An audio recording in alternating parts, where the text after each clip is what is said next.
this meeting to order at 6 p.m. Can I have everybody say the pledge with me?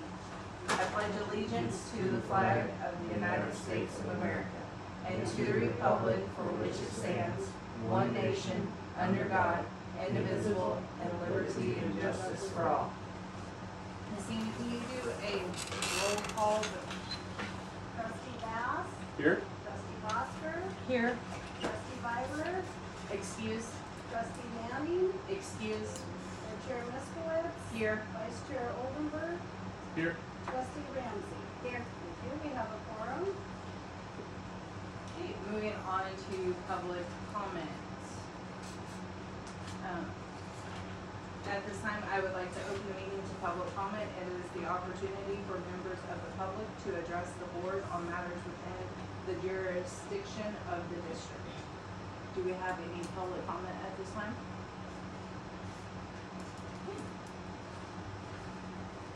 Moving on to reports, information only, I am up first.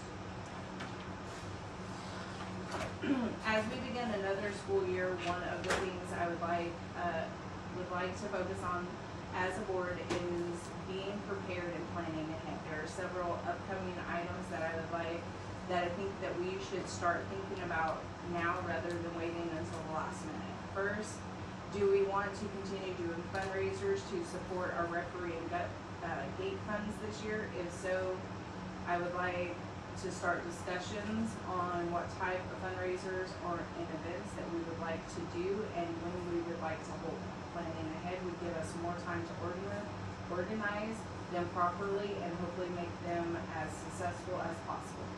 Also, I would like us to start thinking about the staff appreciations.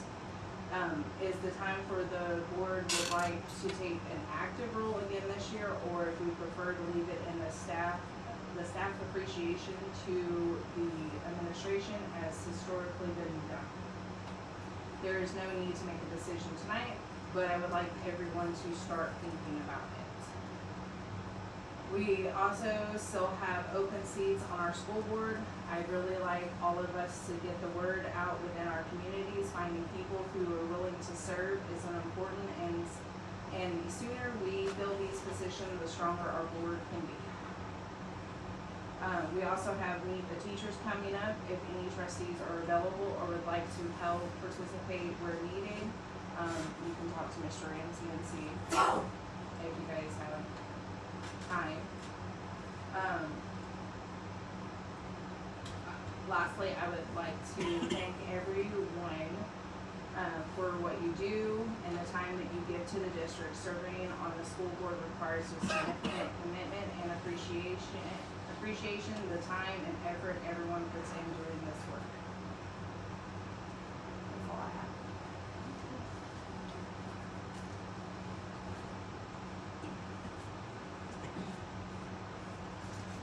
Mr. Ramsey, item 3B, or athletic director, Mr. Havens. Yes, thank you for supporting athletics at Knoxville Public School. Thank you for supporting myself.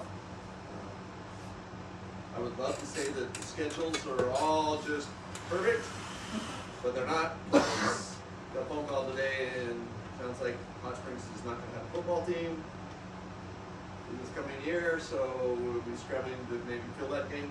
So it's, we only had 3 home games this year, and the last game of this season is against Hart Youth, and they have not finished the last 4 seasons. So there's got to go different change of when things happen, like senior night and homecoming could be on the same night. Okay. Otherwise, I mean, that's how you do it. Or I've seen senior night for football and volleyball matches. Right? So you just trying to fluctuate. We're working to look to add an assistant or volunteers for the high school volleyball team, and later on you'll be asked to hire Ben Parker for the assistant high school football. Seems like a really good fit for our boys and everything. He's got a lot of, he's played the game understands the game. Maybe not six man, but he went to college, played college ball and all that, so he kind of has the theory of what it is. So we're still looking for assistant, help Tony out. Sounds like there's gonna be a big influx of Clearview girls.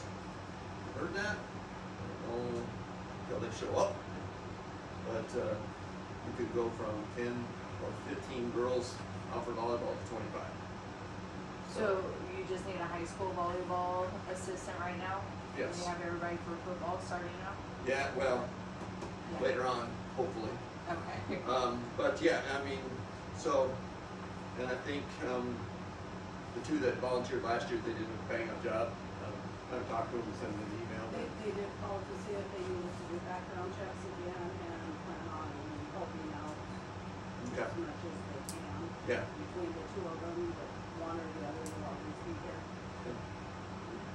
So do we need to look for an assistant or are we going to I would kind still, of- because those are volunteer positions, Okay. if somebody, I mean, we also had, there's another person that was looking at volunteering too, so but I had reached out to her and told her, you know, what it pertains to. She she was interested in the assistant job, and then I started telling her what it pertains. She's like, I can't, I have too much time. I'm like, I understand you, I understand you. It does take a lot of time, so, yeah. High school practice starts this weekend, this Friday. There is a meeting, parent coaches, athletic director meeting on Wednesday at 6. I'm painting the football field if anybody wants to learn how to paint the football field. At noon on Wednesday. And that parent and, that is mandatory. correct? Yes, it is mandatory. And, you know, if somebody misses, they get in contact with me and we have a And it's conversation. junior high and high school? Junior high and high school both, Thank you. for football and volleyball. Trying to think of something else. Air quality, Air quality, we go off of purple air. purple air. Yes. And it has a thing out there, I don't know what the number is. The threshold number, Yeah. 108. No, Or no. what the number is right now? Yeah. I don't know. I'm sure it was This 200. morning I'm sure it was 200 earlier today. Yeah, it was 250 this time. So do we have a backup plan for football in practice and volleyball in practice? Inside. And yeah, it really, I was just wondering, because we only have one big gym. And we right, have the and multi-purpose room, they so- could go after volleyball. Because junior high doesn't start right away. No, correct? junior high starts 25th, Okay. so it gives us a little bit of time, but hopefully our air down our way cleared out this afternoon. Then it got 90 degrees so So we're down to 138 right now. 138. Yeah, what is our threshold for? 108. 108 is not threshold for outdoor practice. Yep. So, I mean, it's good to have that type of thing set up. Because our thick gauge used to be, oh, hey, look out the window, can we see the mid across the, and if you couldn't see it, You didn't practice practice? was inside. But if you could see it, we went on. And so a lot of time and effort goes into that. I know Joel's got it, Dan's got it in his office. We'll get it on. But, yeah, again, if you ever have any questions or has to do with athletics, call me, email me. Yeah, the hot springs thing confuses me, but one kid said he wasn't playing, which led to, oh, if he's not playing, I'm not playing. And now they're, we're trying to scramble to put games in. Because don't we have to play a certain amount of games to qualify to No. move on? No, if you go your whole season without forfeiting, Okay. then you can get into the playoffs. Okay.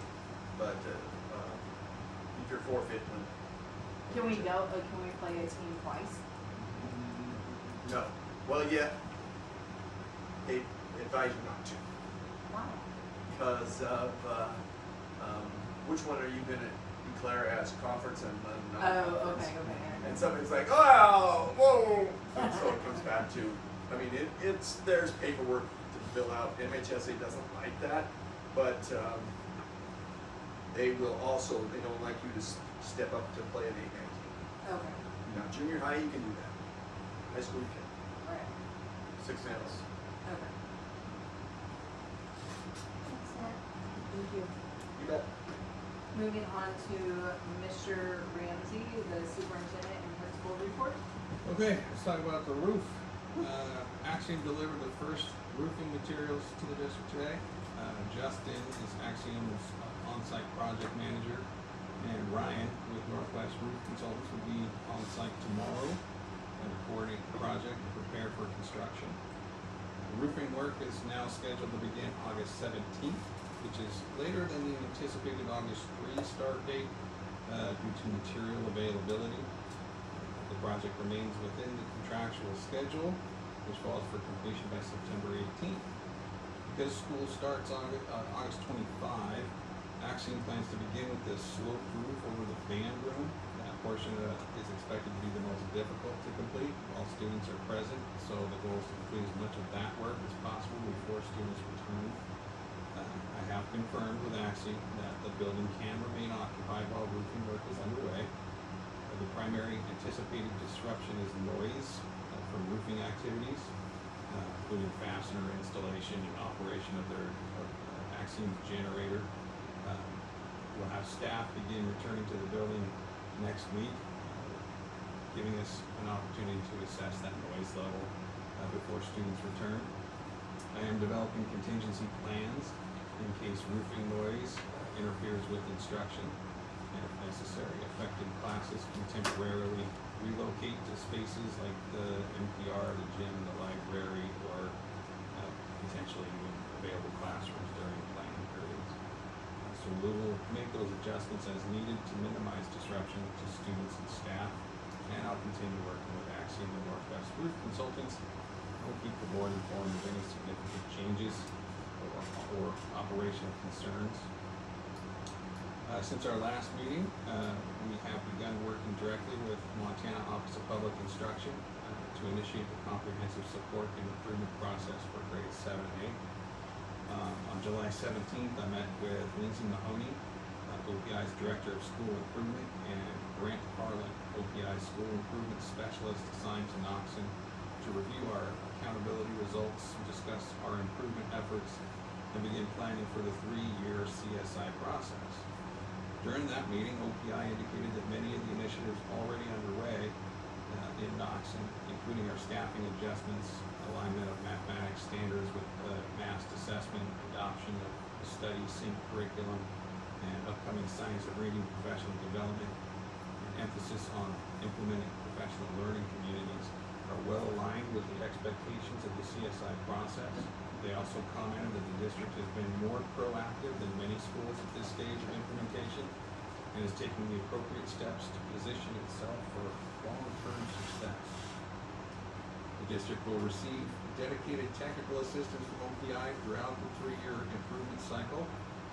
That the support will include assistance with our comprehensive needs assessment, continuous school improvement plan, curriculum alignment, classroom walkthroughs, data analysis, professional development, and participation in our school leadership team, district leadership team, and PLC meetings.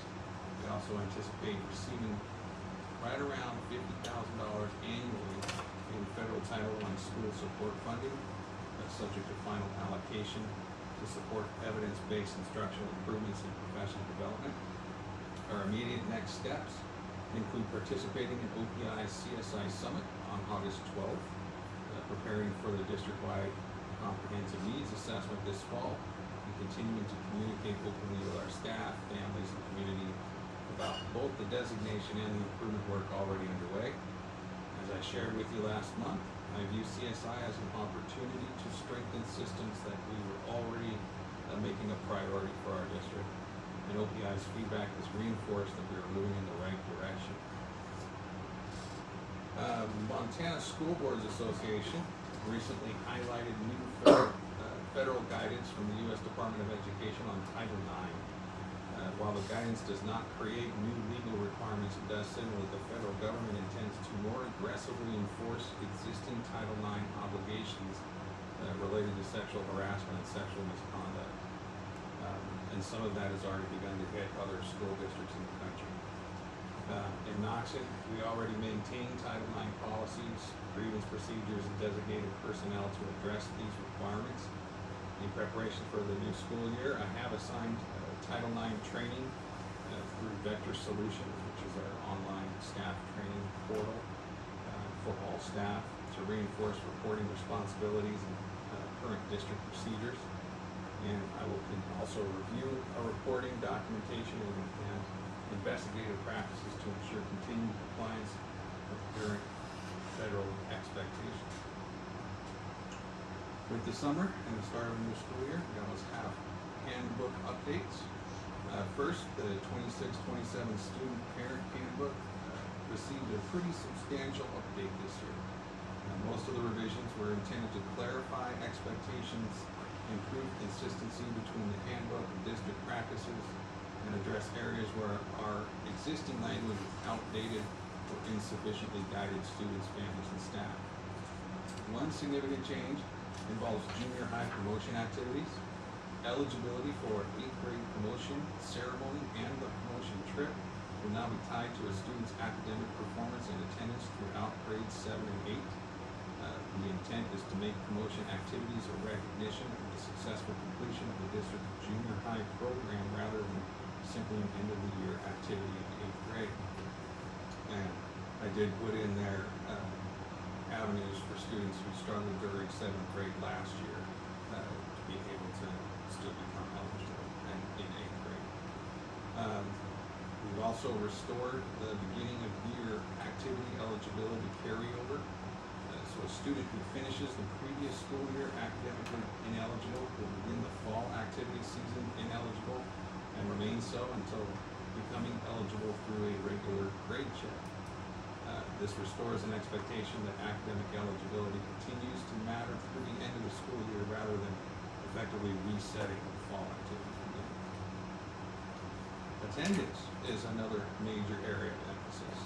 The handbook retains the existing threshold of 10 absences per semester, but the approach to attendance intervention has been revised. Rather than relying primarily on formal attendance letters after absences have accumulated, our goal is to make earlier, more personal contact with students and families, identify barriers to attendance, and work towards solutions before the problem becomes more serious. Students with more than 10 absences may still be referred to the attendance intervention team, and the existing consequences remain available if intervention is unsuccessful. But the change is primarily in how we approach the problem. We want to build a stronger bridge between attendance concerns and consequences by communicating with families earlier, identifying potential contributors to the problem, and providing support and intervention before consequences become necessary. The attendance expectations haven't been lowered. We are simply doing more on the front end to help students meet them. And as part of our attendance effort, I've shifted general breakfast service time to end at 8:10 each morning, with exceptions for bus delays, weather-related delays, and other circumstances approved by the administration. The primary purpose of this change is to improve first period attendance among junior high and high school students by establishing clear expectation that students who arrive on time also get to class on time. Kindergarten students will continue to eat breakfast at their usual time after the bell, which allows them to eat without congestion and pressure of the larger breakfast period.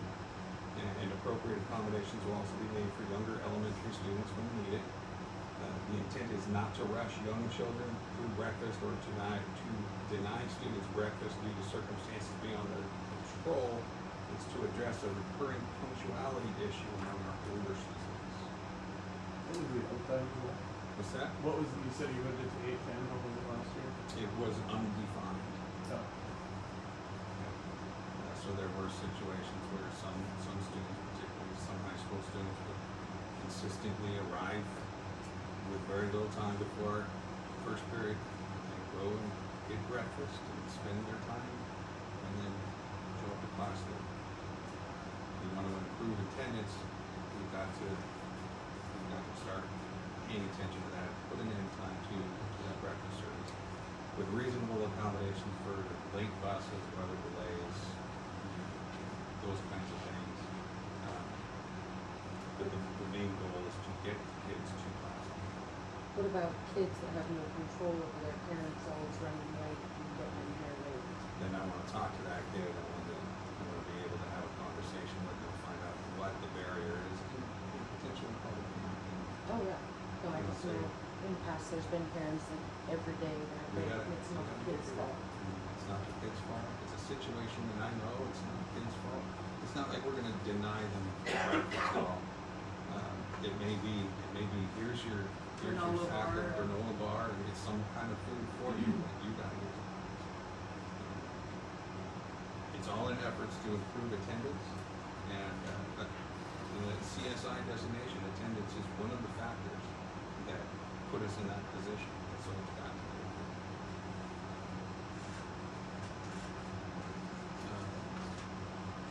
Other revisions in the handbook include revisions to tardiness expectations and consequences, technology use. We brought back the technology procedure that every student will sign. Student aides, restricting which students can be student aides and for how many class periods. Dress and grooming. That change was made to kind of make the dress code more objective and consistently enforceable. There's kind of subjective terms like excessive skin, which means different things to different people. So the new language instead focuses on whether areas ordinarily covered by undergarments are adequately covered, without attempting to regulate specific clothing styles or pieces. We also clarified the rules for hats and other headwear, by specifically including hoods, and added an enforcement section making dress code enforcement a shared staff responsibility. Students are expected to comply with reasonable directions to correct a violation, and if they refuse, that's when it becomes an insubordination issue. The intent with dress code revisions is not to be more permissive or restrictive, it was to make the standard clearer, less subjective, and easier to enforce consistently. And then also in the student handbook, one expectation that has not changed is the cell phone procedure. Students are still expected to keep their cell phones in their lockers during the school day. That's worked reasonably well, so there was no need to substantially change it. Overall, the revisions were not intended to make the handbook the revisions are intended to make the handbook a more useful administrative document, not simply a collection of rules, but a clearer statement of expectations, responsibilities, interventions, and consequences that can be applied consistently throughout the school year. Excuse me. I also updated the 2026-27 Coaches Handbook to clarify coaches' responsibilities and improve consistency with the Student Parent Handbook, Board Policy, MHSA requirements. One of the biggest changes to the Coaches Handbook was separating the more student-facing rules from coach responsibilities, rather than maintaining duplicate versions of academic eligibility, attendance, conduct, substance use, and other student requirements across multiple handbooks. The Coaches Handbook now directs coaches to the Student Parent Handbook for information on those factors. It prevents having to update constantly updating two different handbooks at the same time. Any other questions on handbook? Okay. I also wanted to give the board a brief update on how we're structuring our counseling services this year. This is the in-house counseling department. Rather than having one person responsible for the full range of counseling duties, we've divided those responsibilities between two staff members based on two primary areas of need. Mr. MacArthur will focus primarily on the academic and post-secondary side of counseling, which includes student records and scheduling, graduation and credit tracking, scholarships and financial aid, college and career planning, dual credit, and coordination of state and college readiness testing. And Mrs. Worcester will focus primarily on student support and school counseling, which includes individual and small group student support, working with students who are struggling, whether it be behaviorally or with attendance, coordinating student support meetings, and helping students transition into or back into school, and various prevention activities, and serving as the primary counseling contact when students are experiencing crisis. Naturally, there will be areas where those responsibilities overlap, and we've intentionally built collaboration into that structure. For example, both may be involved when a student's academic progress and personal circumstances are affecting one another. The purpose of this change is really to make better use of the staff and expertise we already have. Our counseling program has to address a very broad range of student needs, from graduation and college planning to attendance, mental health, and crisis support. And that's consistent with our board policy, which describes counseling as serving students' academic, social, career, and educational needs. My hope is that this structure gives students more consistent access to support while also giving each person a clear area of responsibility. We monitor how the division works as the year gets underway and make adjustments as needed, but I'm optimistic that it will strengthen the overall counseling services we can provide to our students. And unless you have any questions, that's my report. I really like you split it up between those two. I think that's perfect.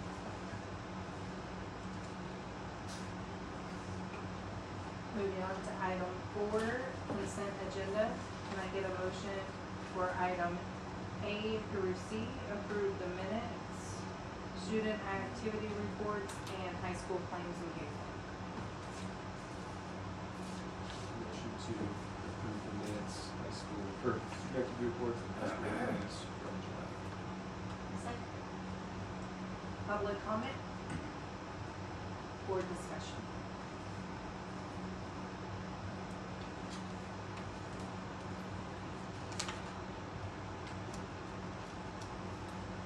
What is OCLC? It's something that we have all the time. It's the annual library services with the book drafting and Oh, okay, so it's just different than the Montana State Library.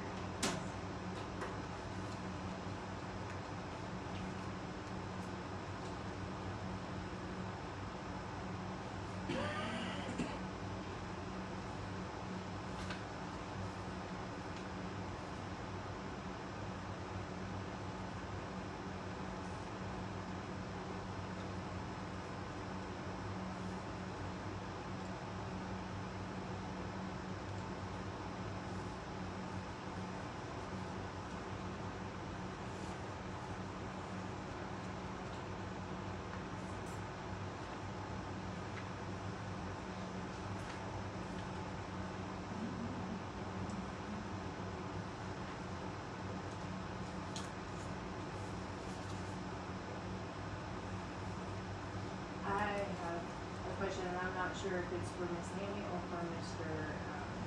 Hammonds. We got volleyballs. How many, like, are we on a rotation when we do that? We haven't got volleyballs for high school for over 10 years. So that's how well our coaches took care of things. Okay. I mean, we picked up, I mean, they were getting kind of straggly. So 10, is, Yeah, 'cause they have to be a certain, it's not just you can go to Walmart and buy. correct. You have to have a pod and it has to have a certain number, it has to have the stamp on it that it's, Okay. federal approved. And, So everybody plays with the same ball and Yeah. stuff. yeah. But, we haven't purchased volleyballs for over 10 years. So Okay. that just, I mean, our coaches they've been sticklers. Terry Wilkinson, Dan Kubanov to Tony Ricker. How's the football helmets? They should be, I know they have to be certified, don't they have to run like mechanics on them or something? yeah, and those newer ones are, the ones they just got last year, Mhm. they're all set. Okay, so we're not down. No. Thank you. Yep. Anybody discussions? I have a question just about like the schoolhouse IT. You can see like it's like two different line items, same amount. One's for high school, one's for elementary. Okay, gotcha. Is that like a flat fee, like the same every month? For the monthly service, but I believe in this, it is also the CINSO fee, which is an annual fee, and that's that monitoring system. Yeah, We used to have Go Guardian, and Okay. we did the CINSO for gotcha. year, and I believe that is one of our, part of this claim this month is also that annual fee. Yeah, it's 101, 201, and 228. The sensors are at a 228. Correct. And the others are the same amounts as one of them, so that is elementary. For the monthly combined pay of $3,000. Right.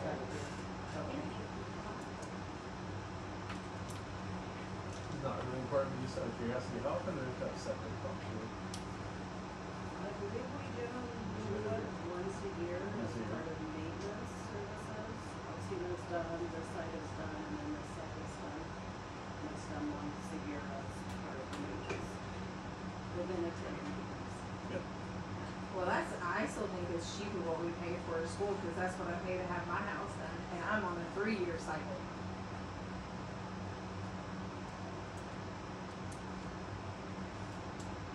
I don't mess around with my septic.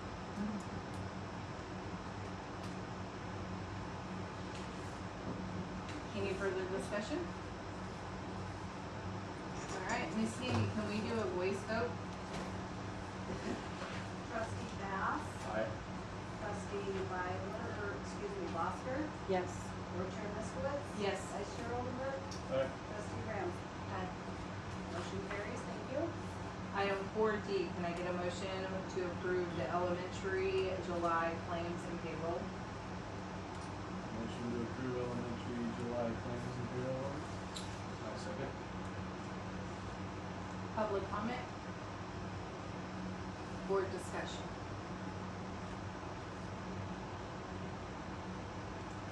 Anybody have any discussions? Okay, Miss Hammy, can you do a voice vote with Truck Creek Sustainment? Yes, trustee Bass, Aye. trustee Bosker, Yes. and vice chair Oldenburg. Aye. Motion carries with Trout Creek trustees abstaining. Mr. Ramsey, do we have any discussions or presentations today? No. Okay, so we're gonna move on to item 6A, Noxon clerk negotiations. We can open discussions for this, and do a motion if we decide to agree on something. But right now, we just have to open it for discussion. I'll make the motion, we open it for discussion. Okay, second? Second? Public comment? Okay, you guys all got the contract that I sent you guys? Okay. I have not heard back from our lawyer. I do have something to read to keep you guys on point of exactly the, communications I have with her. I did send a email on July 14th and sent her exactly the insurance cover and the vacation payout. Her response to us on July the 15th was, Tammy is straight Title II employee, so the decision is up to the board. Number one, I am not sure how the stipend came to be, but it is likely violates the law anyway, which she is, for the record, looking into that to make sure on the steps that we have to take to remedy that. She can give it up and go on insurance. She needs to do it during open enrollment or wait until she actually loses the coverage. We need to, reissue her contract, and she asked if I could send her the contract. I did. And so the eligibility to pay out on the excess vacation is solely discretion of the board. The first issue, however, is she acquiring more? Is she supposed to take or lose it as it states in the statute? Or is it has X access on the books, how it violates the statute. All of those questions I could not answer. She did ask for, when I personally talked to her, she asked if she could contact on behalf of the board, Miss Tammy. I said yes. She has not contacted Miss Tammy. She has had some personal things come up in her life that she has had to take care of. So that's why I sent you guys the contract, so you guys can see word for word what it says in there about the vacation. So, and on, not vacation, I mean insurance. So on the vacation, I'm still not 100% clear on vacation, to be honest with the board. So I'm not, I don't know. Jen, are you covered right now? Nope. She has to have and the way I read the contract is, as soon as she does not have coverage, we offer our employees that. It doesn't have to come to the board, that is something that we offer it. So the way I read it, but I'm only one of 9 of the board, is that she doesn't have to have our permission, she can just enroll. And as far as open enrollment, if you have a life event, Yeah. you can do it Which- outside of the open enrollment. Exactly what you Losing already- your insurance coverage is Yep. considered a life event. So we, But because we actually opened negotiation, and that was a negotiation thing, we still need to, for the record, state that because the public doesn't know her contract. so it sounds to me like we can't resolve the contract issue tonight, but we need to get the insurance thing resolved Yep. with Tammy immediately. She can, I believe the way the contract states and the way our lawyer states is legally she doesn't need that, so she can take that completely off negotiations.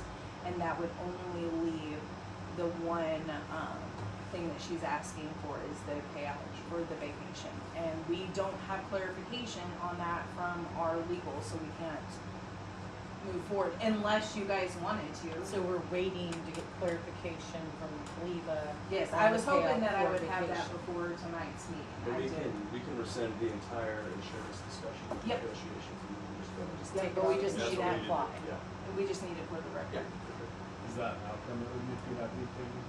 And what was it? Resolve vacations was possible.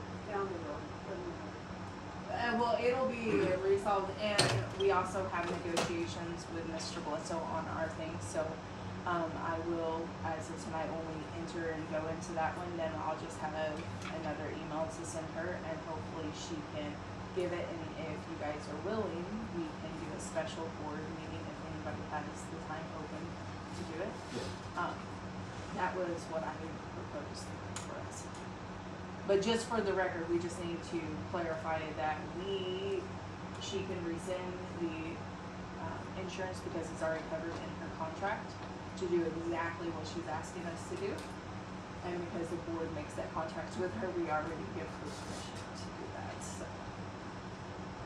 Well, nothing, I don't think there's anything necessarily rescind, we're just in negotiations. Yep. And there's nothing Tammy can roll tonight. Yep, if she wants. can enroll tonight.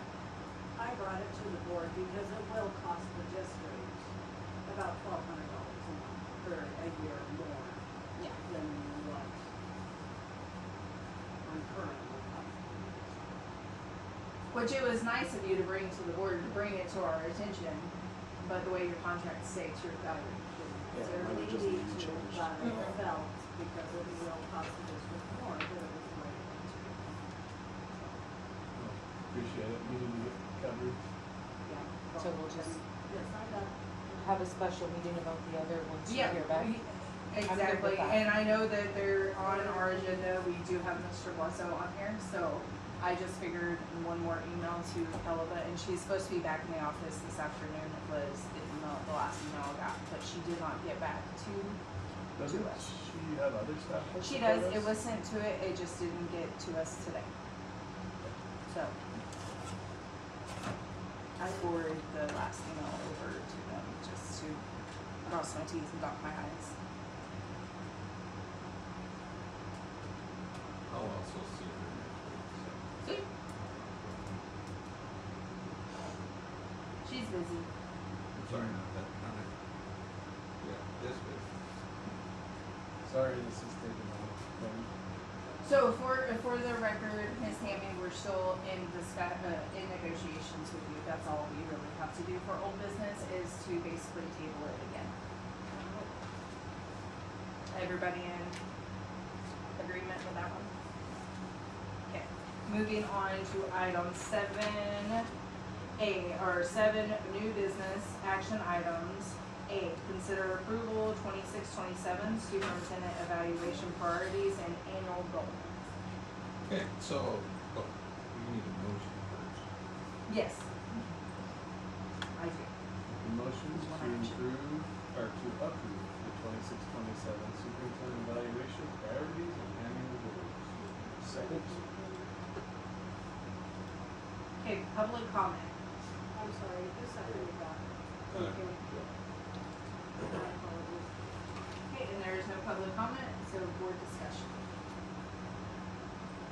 Or Mr. Ramsey? Okay, last month, we started a discussion about strengthening the board's evaluation of the superintendent. Historically, this process has relied heavily on a questionnaire completed near the end of the calendar year. What we discussed last month was moving towards something more useful, an ongoing evaluation process built around clear board expectations, regular communication, and continuous improvement.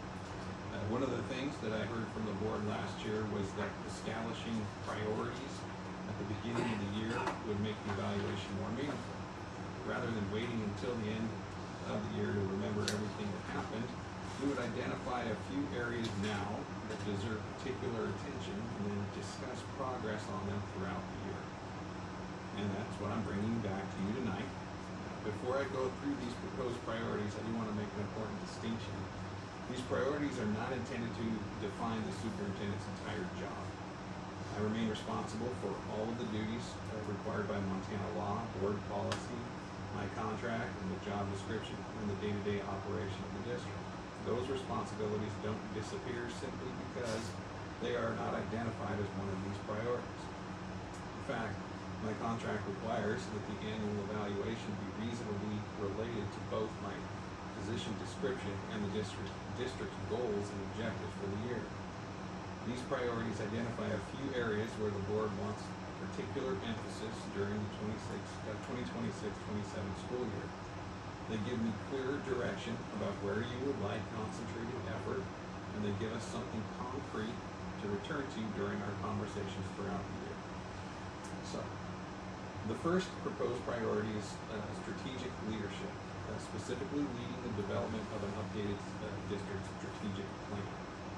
Our current strategic plan was adopted about 6 years ago, and it contains many worthwhile ideas, but it has not functioned as an active governance document for the district. It has not consistently guided board decision-making, budgeting, school improvement, or superintendent evaluation. In practical terms, that has left us operating without a shared current long-term roadmap. I think we have an opportunity to change that. The goal I'm proposing is to provide leadership in developing an updated strategic plan through a collaborative process involving the board and key stakeholder groups while making meaningful progress toward board adoption. That does not mean I would sit in my office and write a strategic plan for the board. I mean a meaningful plan needs board ownership and participation from staff, students, parents, and the community. My responsibility would be to organize and lead that process, develop a timeline, facilitate board work sessions, gather stakeholder input, prepare draft materials, and regularly report back to you on progress.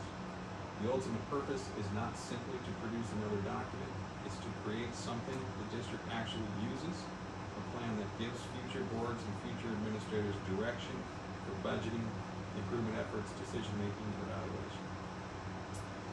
The second proposed priority is continuous improvement, strengthening district systems that support instructional excellence, organizational improvement, and student success. This priority reflects several areas of work that we have identified as important for the coming school year. Some of that work is in the planning stages now, and much of the actual implementation will occur over the coming year. For example, we are preparing to restore consistent Montana educator performance appraisal system teacher evaluation process. We are planning to establish professional learning communities to provide teachers with a regular structure for collaboration and professional growth. We will also be working through accreditation and school improvement requirements, implementing targeted improvement efforts associated with our CSI status, and looking for ways to strengthen instructional practice and student achievement. I don't think it makes sense to treat each of those as a separate superintendent priority. They're connected. Together, they represent an effort to establish stronger systems for how this district operates and improves, and that distinction is important. The goal is not simply to complete a teacher evaluation this year, hold PLC meetings, or satisfy an accreditation requirement. The larger goal is to put systems in place that become part of how Knoxon operates from year to year. Teacher evaluation should become a consistent process that supports professional growth. Teacher collaboration should become part of our normal professional culture. School improvement should be an ongoing process of identifying needs, taking action, reviewing evidence, and making adjustments. And as a side note on the teacher evaluation process, it must be aligned to the current collective bargaining agreement.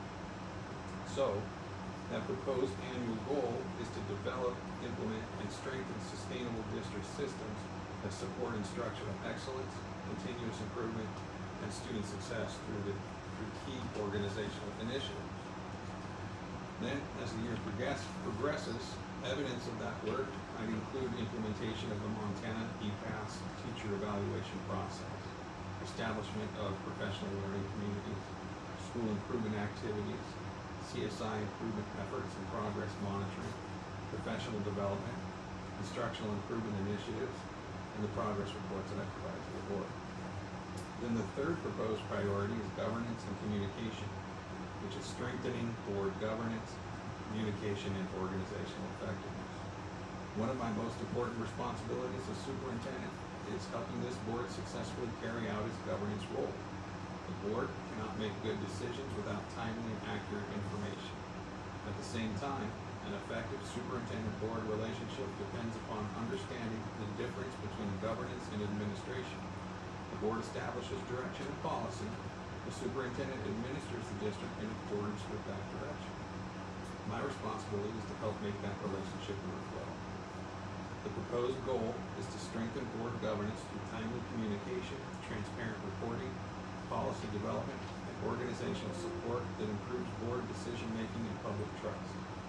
You would see evidence of that in superintendent reports, financial updates, policy recommendations, board workshops and governance discussions, communications with trustees, and the implementation of board decisions.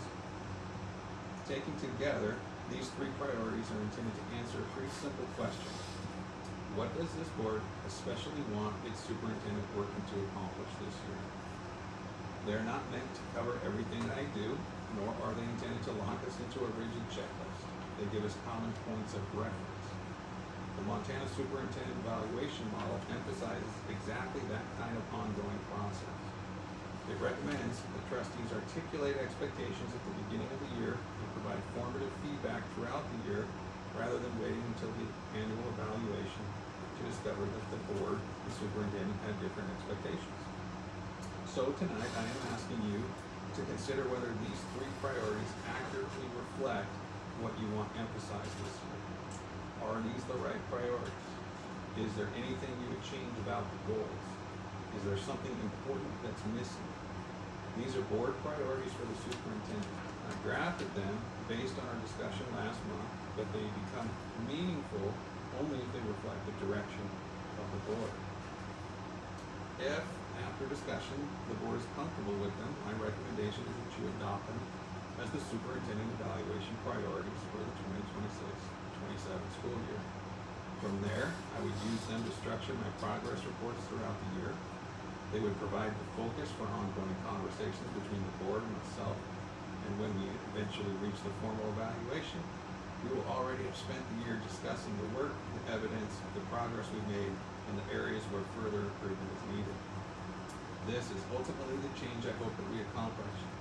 Evaluation should not be something that happens to the superintendent once a year. It should be the culmination of an ongoing conversation between the board and superintendent about the direction and improvement of the district.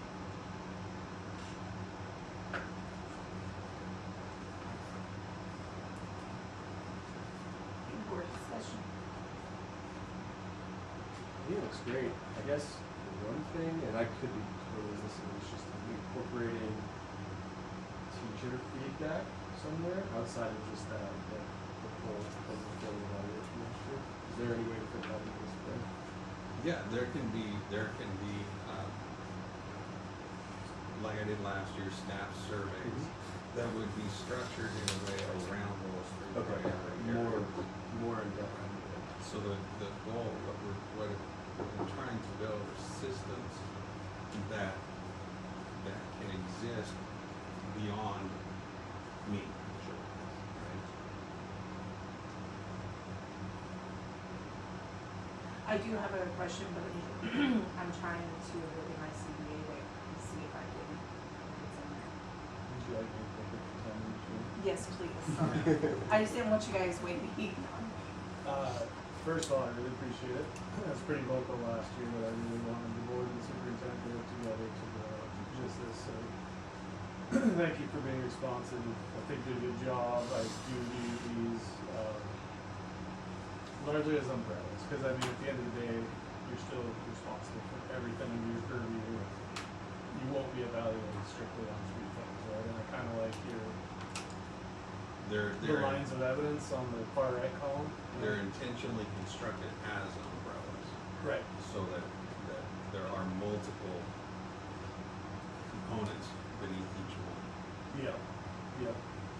A couple thoughts. I think one, we should first acknowledge that we do have an active board working on just been in recess with all of the transition, but we have started on the path towards a new strategic plan.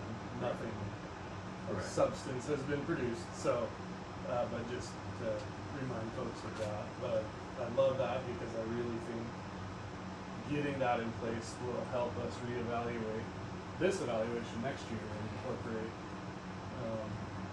things from there. I don't think it has to be expressly written on here, but more in terms of the lines of evidence type stuff, you know, I'll be thinking a lot myself about we're here for outcomes for the students. And so, you know, really, at least that'll be a lens that I'm really looking through. I think everything's great the way it is, just to kind of put it out there. The other is trying to get my head around this. This is really tailored toward the half of you that's superintendent. And I don't know if we really have, or at least that's the way I see it. Correct me if you see it differently. I don't know if we really have the opportunity to The half that is- engage on the yes. principal side of things. Or am I I think a lot of it fits in on the principal side. For example, take the Montana educator performance appraisal system. That's like boards evaluate superintendents, superintendents evaluate principals, principals evaluate teachers. So that piece of it is a huge piece that is actually under the principal job description. Gotcha, yeah.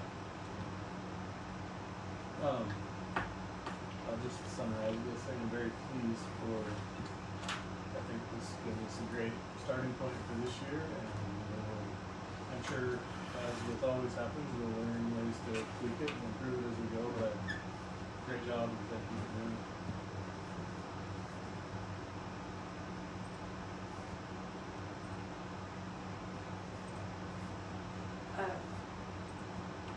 Okay, because the CBA is like,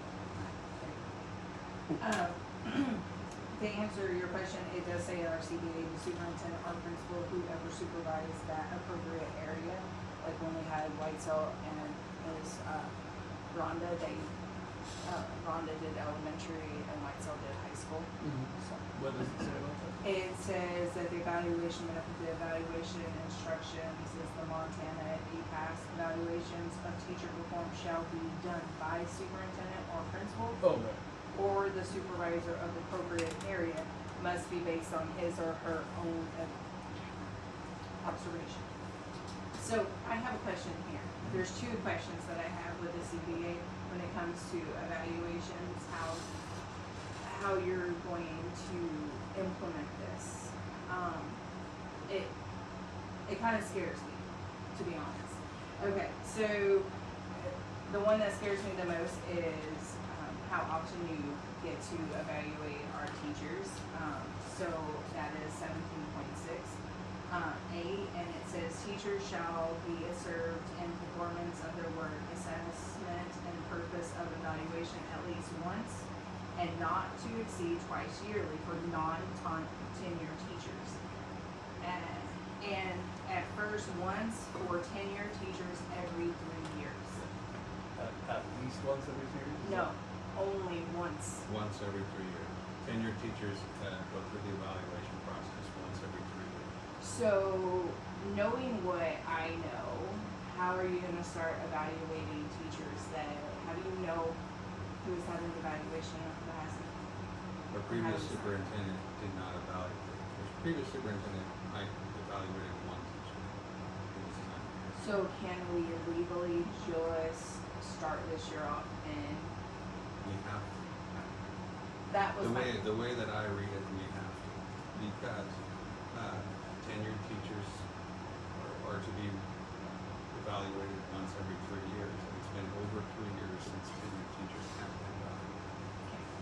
So, So you're gonna have to evaluate everybody. every teacher. Okay. And after this year, then tenured teachers will be able to be put on a 3-year cycle. Right.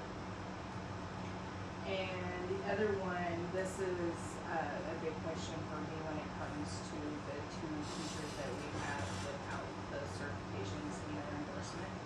It says 17.3, area of evaluation. Teachers shall be evaluated in their area of certified endorsements. Yeah. She's not a certified endorsement for science. She has a Montana certification with an English endorsement. But she's not teaching English, so how are you gonna Correct. evaluate her? That is something Unless that- I'm reading this wrong. That may be something that needs a little bit more interpretation. Okay.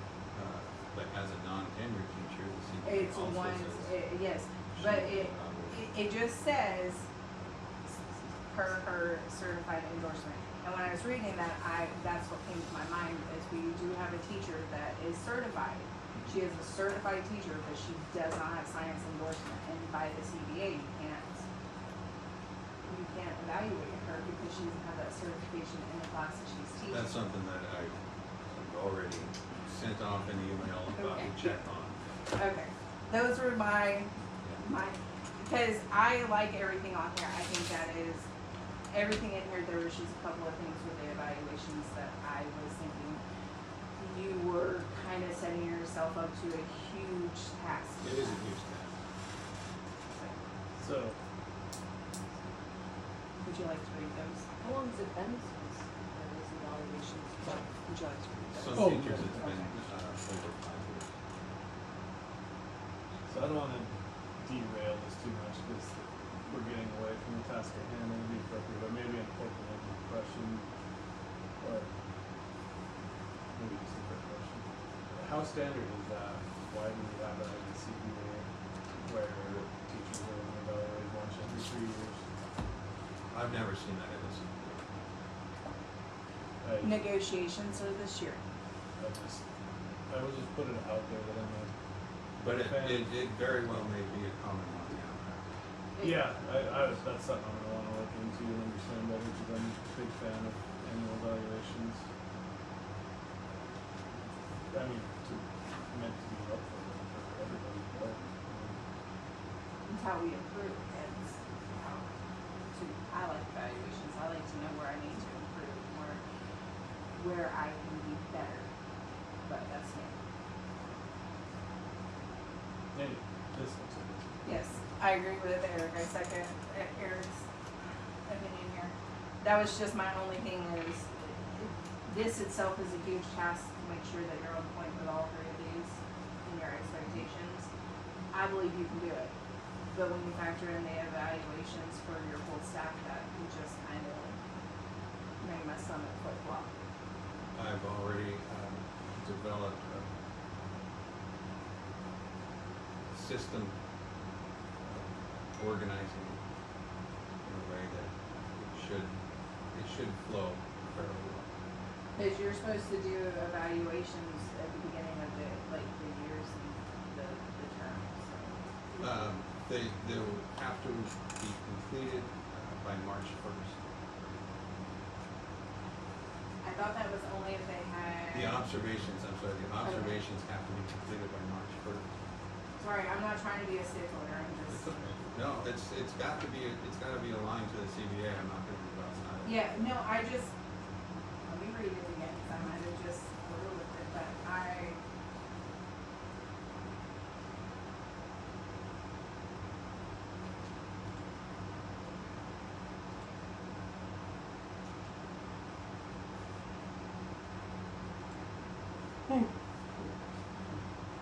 Yeah, first observation, a formal schedule observation, and then a second informal The observation. second isn't necessary, isn't required. Yeah. It's only required. And then it says, if needed, an adequate evaluation teacher pre-established goals. So I'm guessing that if the second one, there was something that they did not do that you wanted them to improve that, so you go to that and set goals.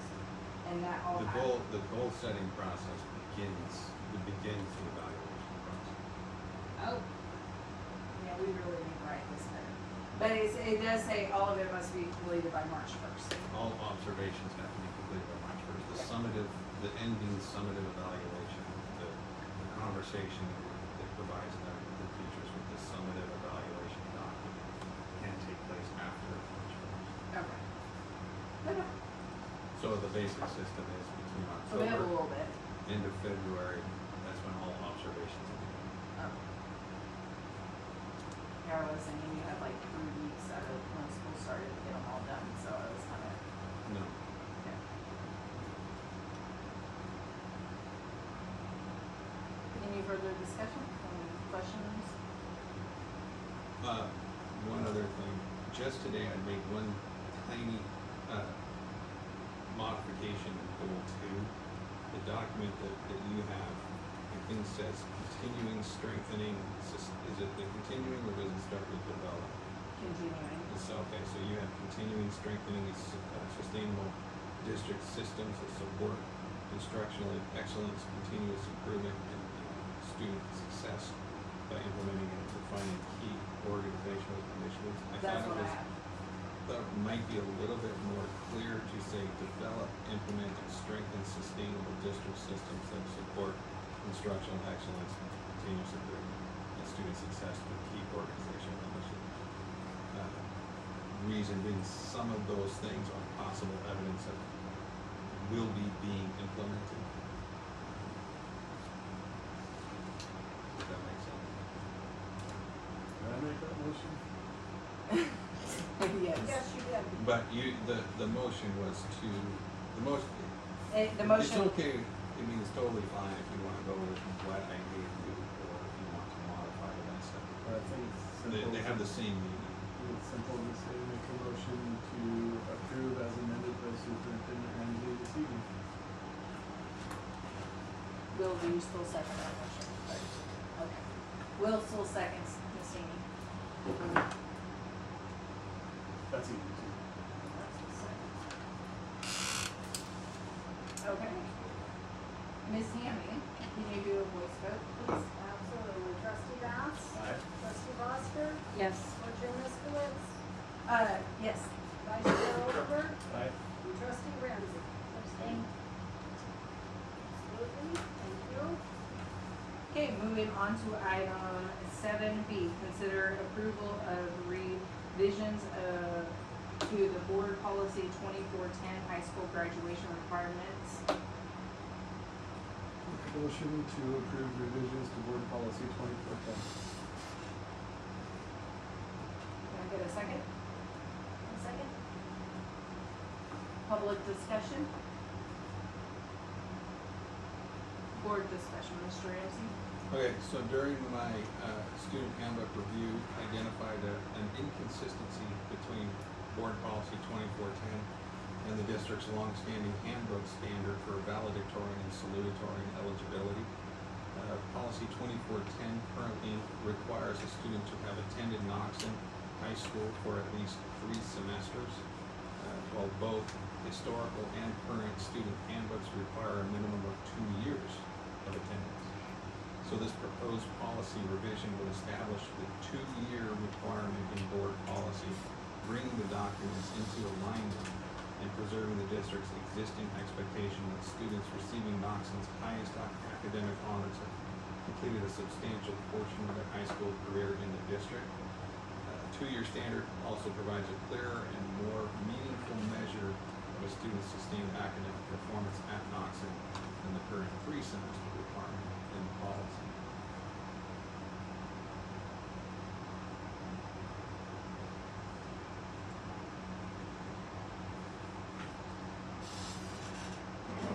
Okay, so it says to consider the valedictorian or salutatorian honors, a student must attend Knoxon schools for at least 3 complete semesters. You want that to change to what?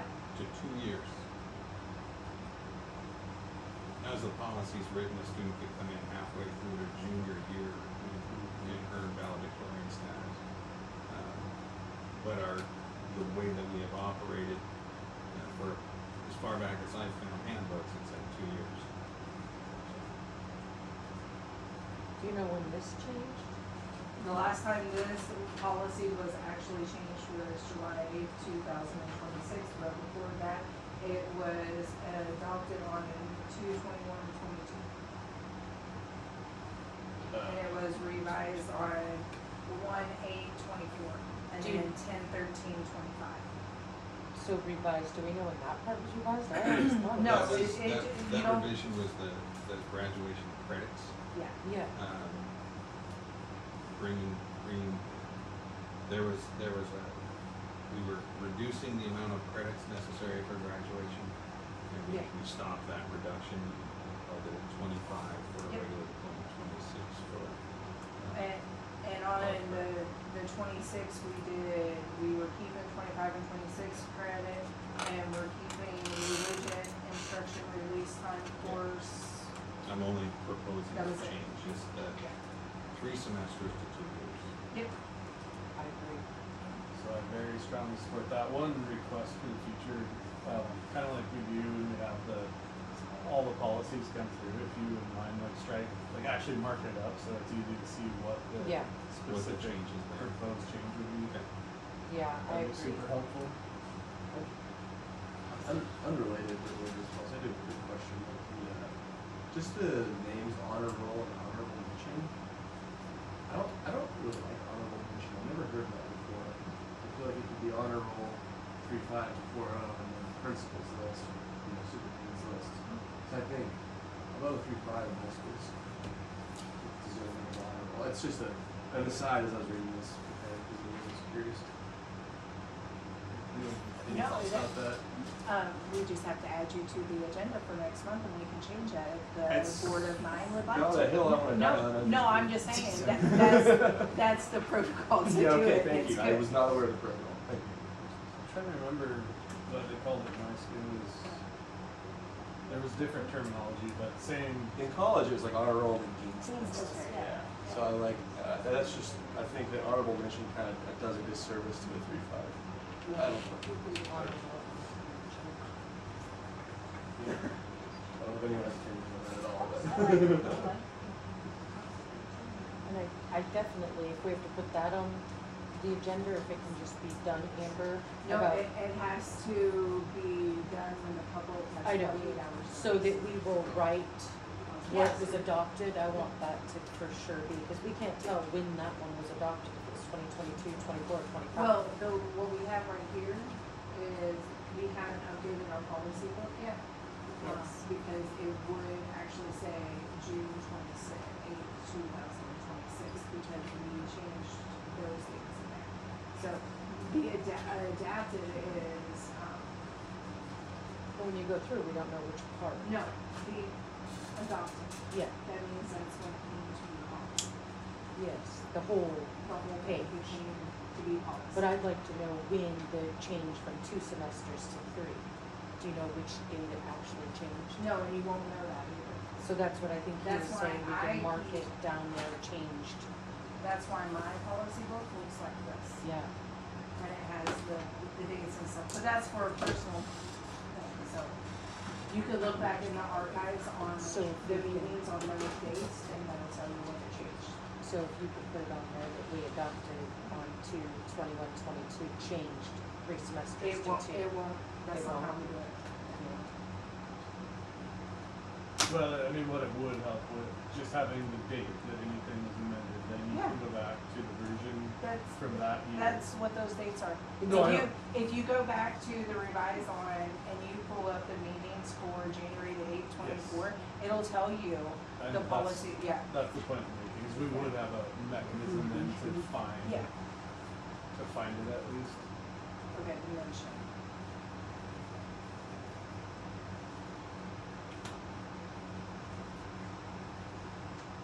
Sorry,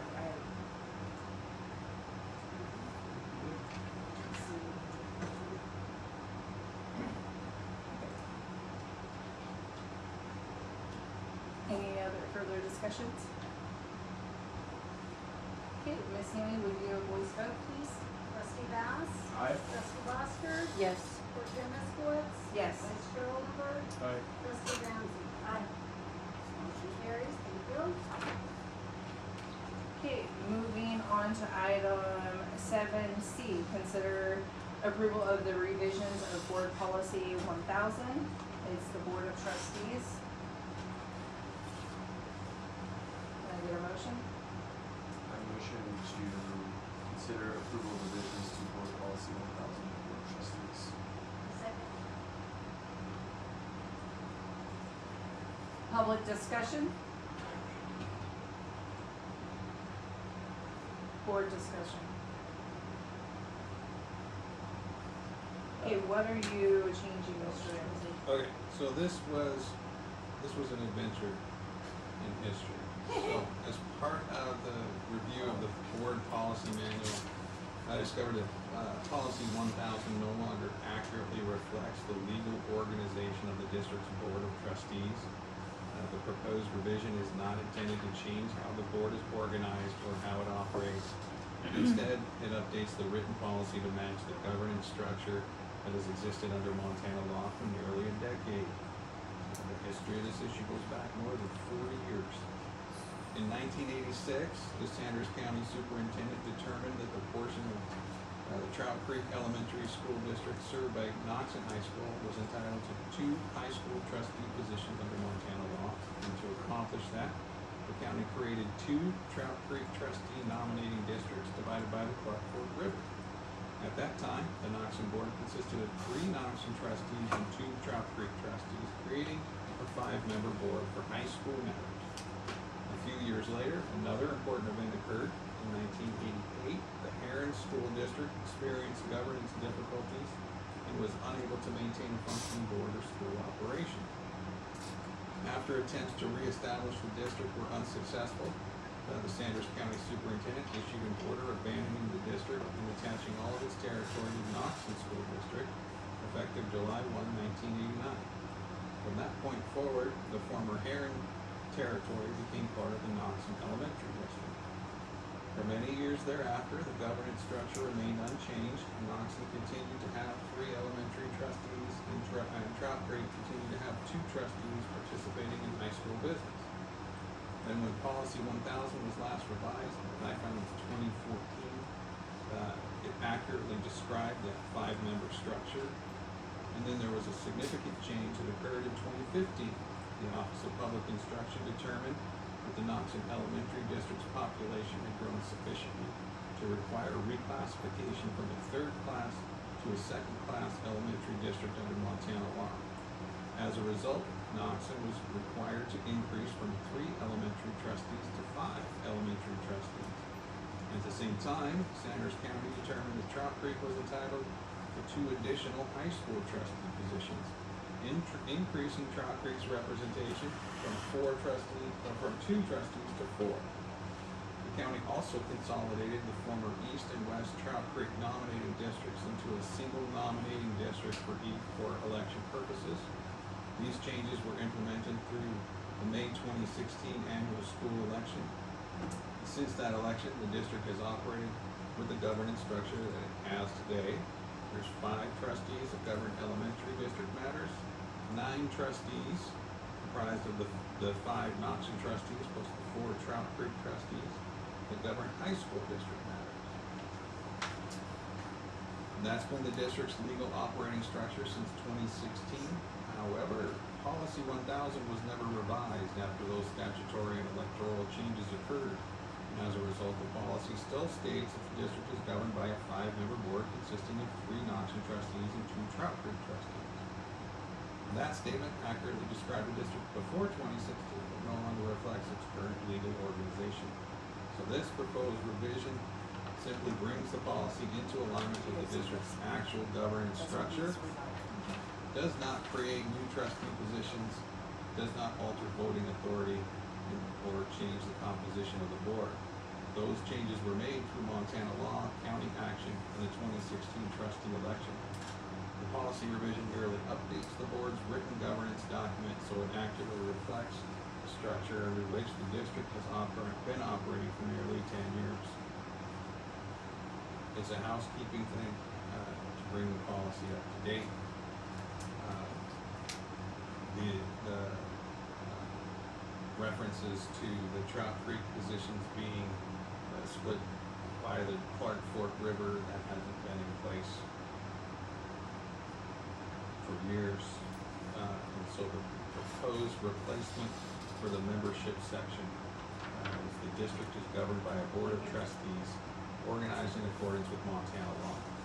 The Knoxon Elementary School District, including the territory of the former Heron School District attached to Knoxon effective July 1, 1989, is governed by a board of trustees consisting of 5 members elected by the registered electors of the elementary district. For matters pertaining to the operation of the Knoxon High School District, the board consists of 5 Knoxon Elementary trustees together with 4 additional trustees elected from the portion of the Trout Creek Elementary School District included within the Knoxon High School District. The additional Trout Creek trustees participate only in business pertaining to the high school district as provided by law. All trustees shall participate on an equal basis in business pertaining to the high school district. Only the 5 Knoxon Elementary trustees shall participate in business pertaining solely to the elementary district. The board's powers and duties include the authority granted by Montana law to adopt and enforce policies governing the district's management, operations, and governance, except as otherwise provided by law. Trustees shall serve 3-year staggered terms or until their successors are elected and qualified. Any further discussion? Any questions? I'm glad we updated the old language, that was horrible.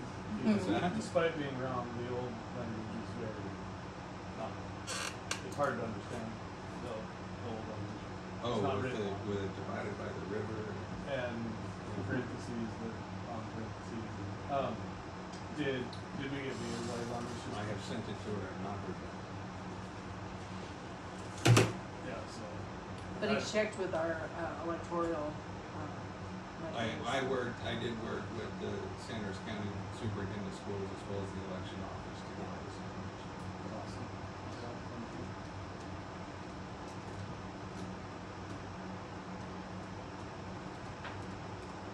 Any further questions? Ms. Amy, you want to do a voice vote, please? Trustee Bass, Aye. trustee Foster, Yes. board chair Moskowitz, Yes. vice chair Oldenburg, Bye. trustee Ramsey. Aye. Motion carries, thank you. Okay, moving on to item 7D, consider approval of the Scientific Inquirer and Communications as a high school science elective, or Motion. 26-27, sorry. I motion that we consider approval of scientific inquiry and communication as a 1-credit high school science elective in the 26-27 school year. A second. Public discussion? Mr. Ramsey, the floor is yours. Okay, so I'm recommending that the board approve scientific inquiry and communication as a 1-credit high school science elective and authorize its addition to the district curriculum guide beginning with the 26-27 school year. As you know, under Knoxon policy 6110P, the superintendent recommends courses of study and the board approves them.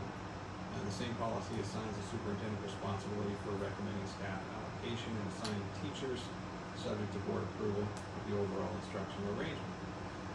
So this would be a new high school science elective called Scientific Inquiry and Communication. And this proposal grew out of both an instructional opportunity and a practical scheduling need. Our new science teacher is a certified veteran educator with 19 years of experience teaching English. She brings substantial strengths in reading complex text, research, writing, discussion, source evaluation, and communication. I'm confident in her ability to teach science successfully. She's appropriately expressed concern about being fully prepared to teach chemistry during her first year in this assignment, and I share that concern. Chemistry is a content-intensive, mathematically demanding course, and even with the support that I could provide from my nearly 20 years of teaching chemistry, I may not be the best initial assignment for her or our students. At the same time, our high school math teacher is science endorsed and previously taught chemistry and is enthusiastic about teaching it again. He's been scheduled to teach one section. He had been scheduled to teach one section of trades math, but we were unable to identify any students who need or intend to enroll in that course this year. So without an adjustment, that would leave an unfilled period in his teaching schedule. The proposed solution is to assign chemistry to the math science endorsed teacher and replace the unneeded trades math section with chemistry. The new science teacher will then teach scientific inquiry and communication in place of chemistry. This proposal addresses 4 needs simultaneously. First, it places chemistry with a teacher who is science endorsed and has previously taught the course and is interested in teaching it again. Second, it gives the new science teacher an elective that makes meaningful use of her extensive English language arts background as she continues to develop her science content knowledge and instructional expertise. Third, it fills the opening in the schedule created because no students have been identified for trades math. And fourth, it expands the district science program by offering a course that directly strengthens scientific literacy, research, technical writing, evidence evaluation, and public communication. So this is not intended to be an English course receiving science credit, nor is it intended to reduce the rigor of the science program. Chemistry would continue to be offered and would be taught by a science endorsed teacher with prior experience in the subject. Scientific inquiry and communication would be a standards-aligned science elective requiring students to conduct investigations, analyze data, evaluate scientific claims, read scientific literature, construct evidence-based explanations, and communicate scientific findings.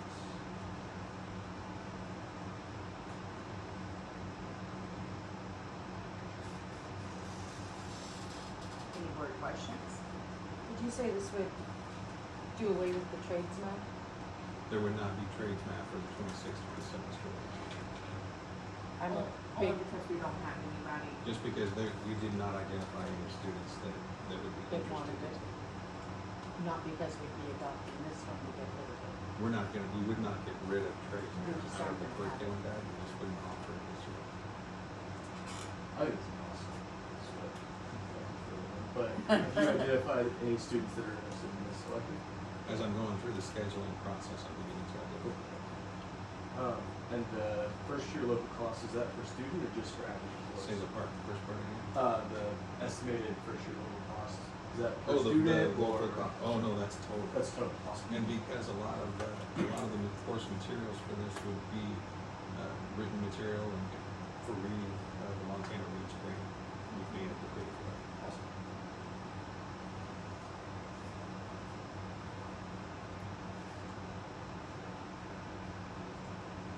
To only add extra curriculum to the Oh. electives to the program, so. And I'll tell you, one of my favorite things about being a teacher was developing course materials.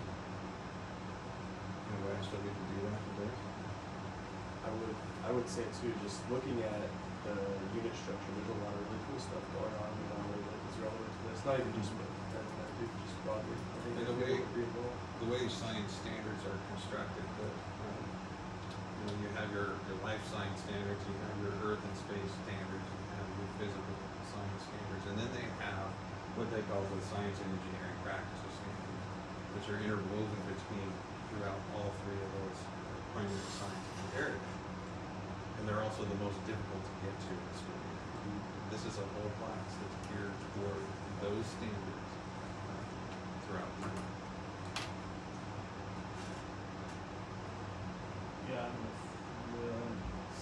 I love, if it's, depending on how it's carried out, there's a strong potential for really applied science stuff that I think is the things that can support STEM type things, really get kids involved. I know, people that can teach the kids about Taxol, and we got, there's a lot of opportunity I think. Like this, Fire, landslides, everything,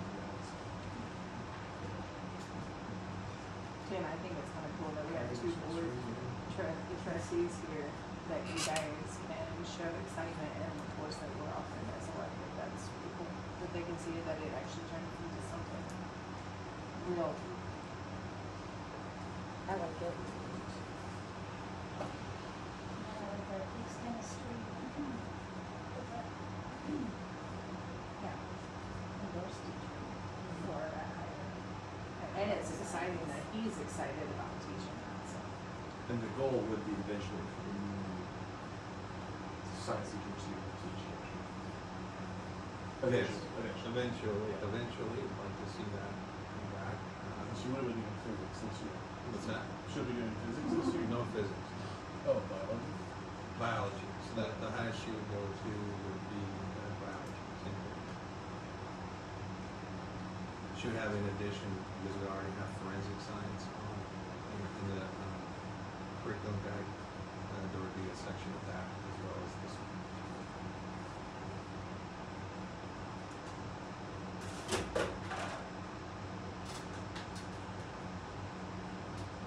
Cool.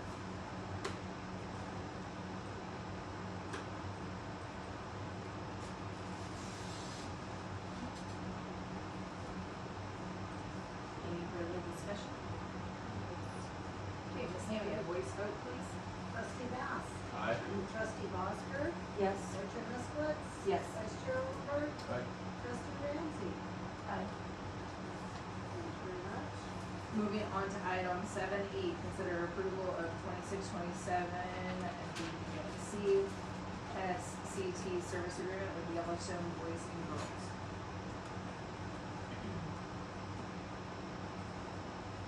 Motion to consider approval of the 2627 CSCT service agreement with Yellowstone Boys and Girls Branch. Can I get a second? Public comment? Mr. Ramsey. Okay, so Yellowstone Boys and Girls Ranch currently provides mental health services to Knoxon students under an existing agreement with the district. This agreement before the board tonight is a separate agreement that specifically governs comprehensive school and community treatment, or CSCT services, that would operate alongside our existing arrangement with YBGR rather than replacing it.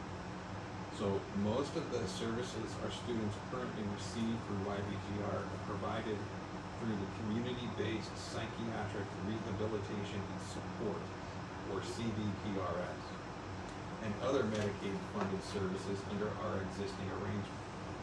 So this additional agreement establishes the terms that would apply if a student requires CSCT services. Although this contract is just now becoming before the board, I do want you to know that this has not been a quick review. I began working on this agreement in January, and over the past several months, I've spent considerable time reviewing it with our district attorney, communicating with YBGR, negotiating revisions, and working through a number of legal, operational, and financial questions before bringing it to you. I wanted to be confident that I understood the agreement and was comfortable recommending it before asking for your approval. One of the primary questions I had, and one I expect you might have as well, is if YBGR has told us that CSCT is not currently the primary service model in Knoxon, why do we need this contract? The answer is that this contract preserves an important option for students if that need ever arises. So CSCT is the highest level of school-based mental health treatment available through Medicaid. It's designed for students with significant emotional or behavioral health needs that cannot be adequately addressed through additional outpatient counseling or other community-based services.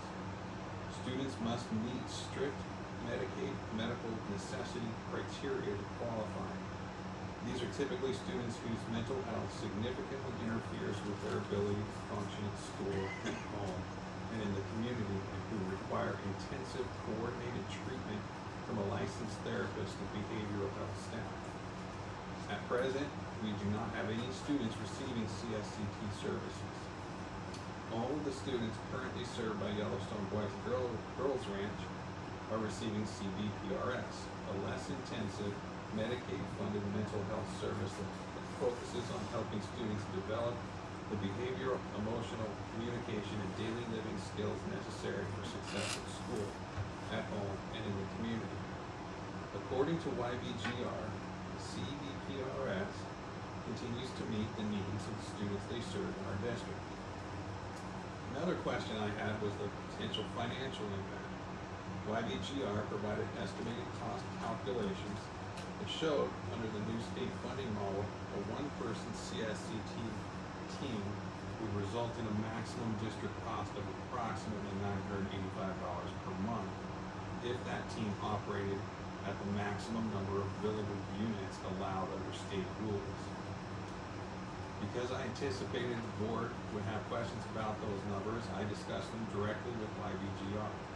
They informed me that they have not billed CSCT services in Knoxville during the past several years and do not anticipate significant CSCT billing going forward.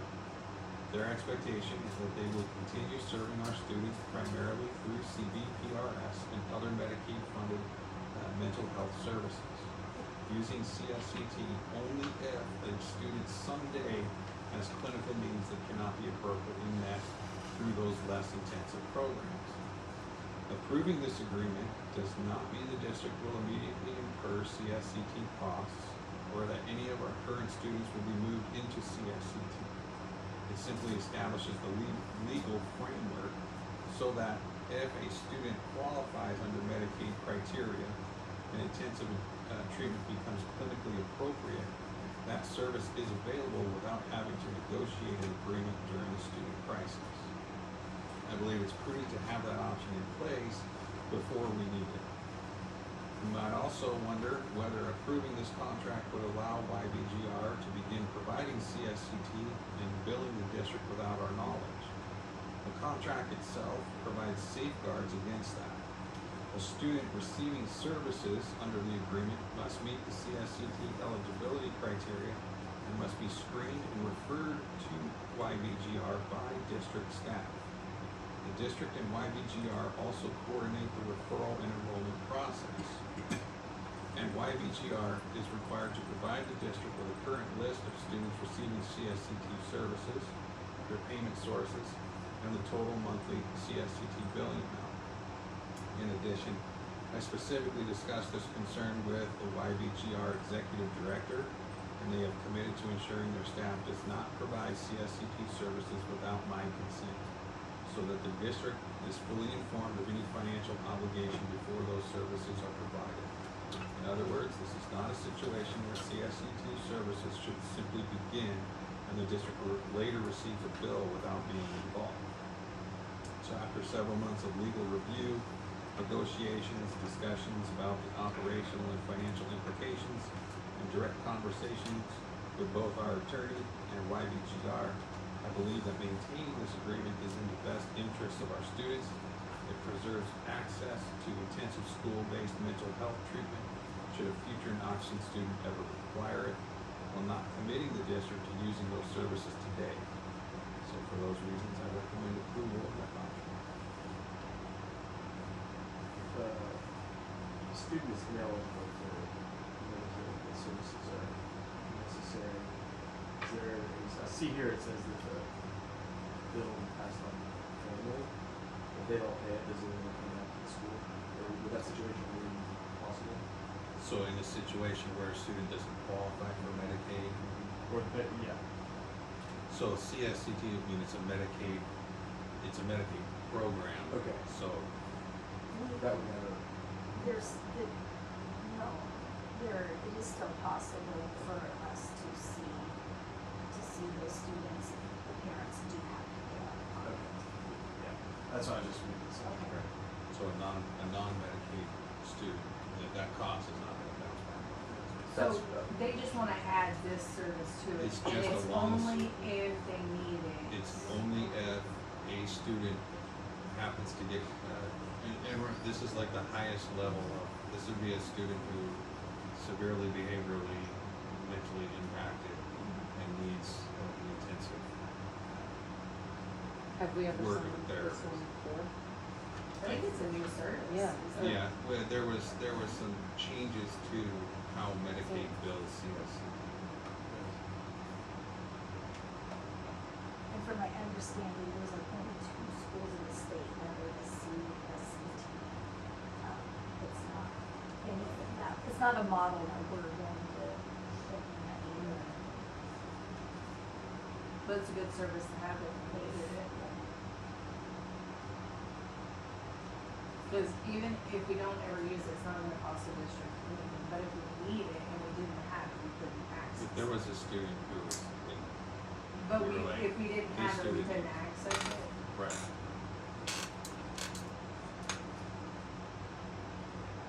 Any further discussions?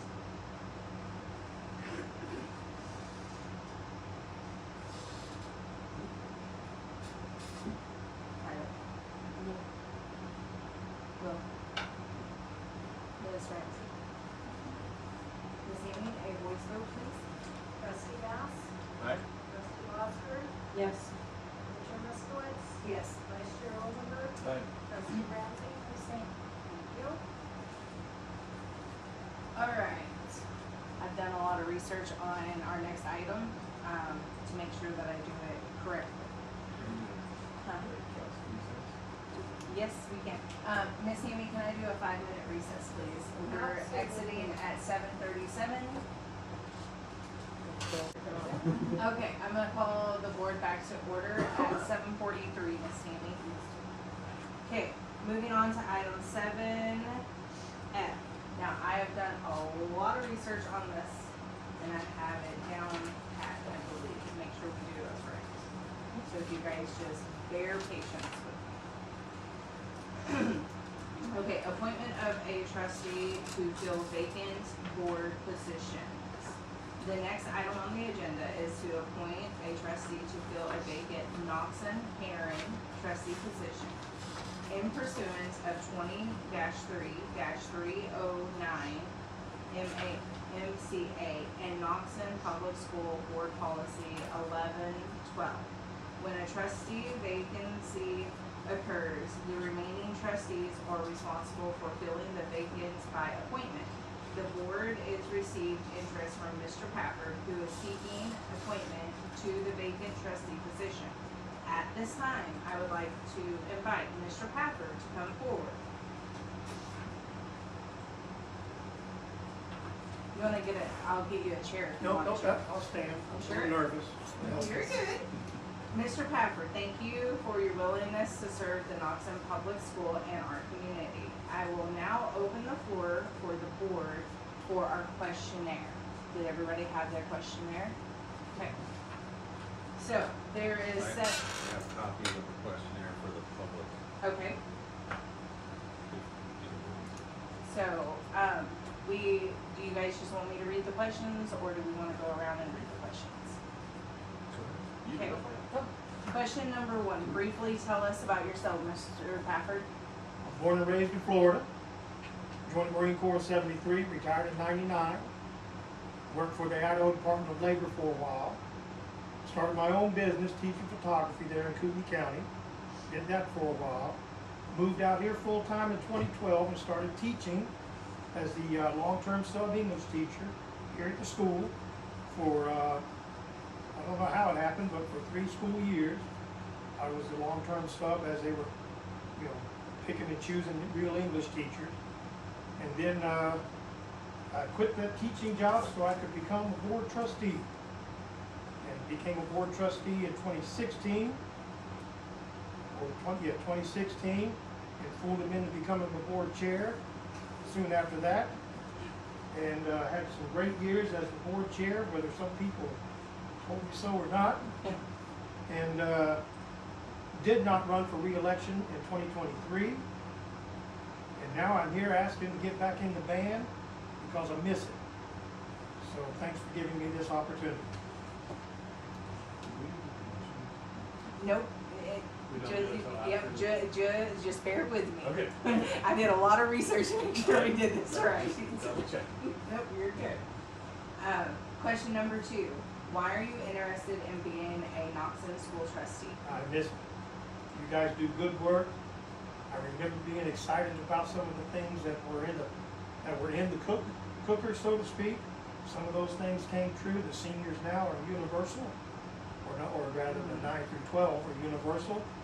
And I know that was a long-term goal for years. So you're moving right. There was talk about another strategic plan. I'm a big believer in one of those. I like what Mr. Ramsey's doing. I certainly like what the current board chair is doing. I mean, we're on the move. If we can get student enrollment up and get a handle on that 7 through 8 CSI, we're going to be the school of choice, and I want to be a part of it.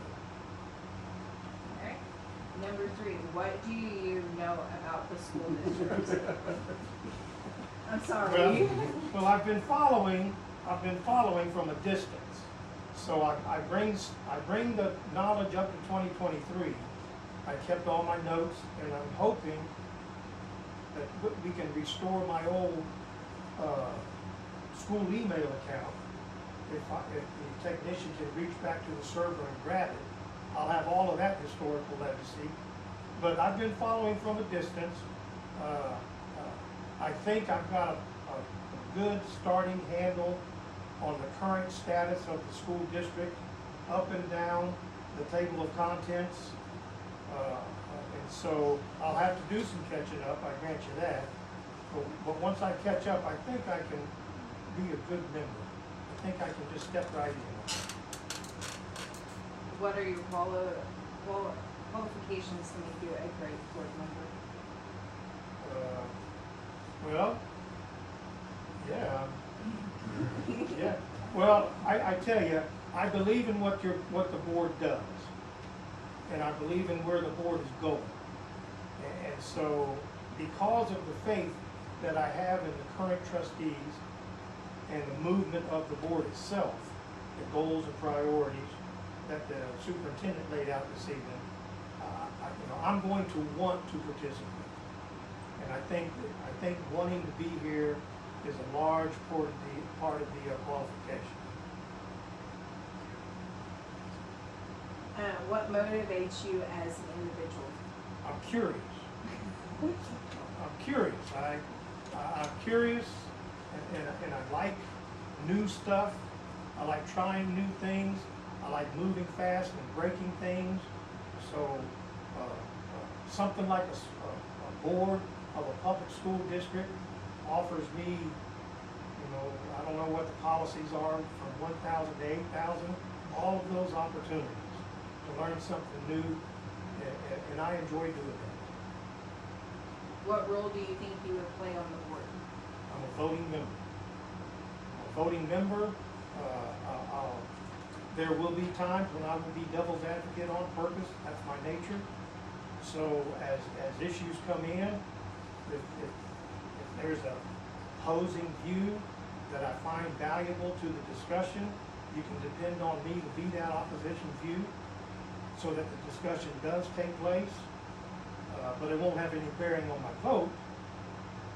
But I'll at least try to get both sides of an issue out and before the vote takes place.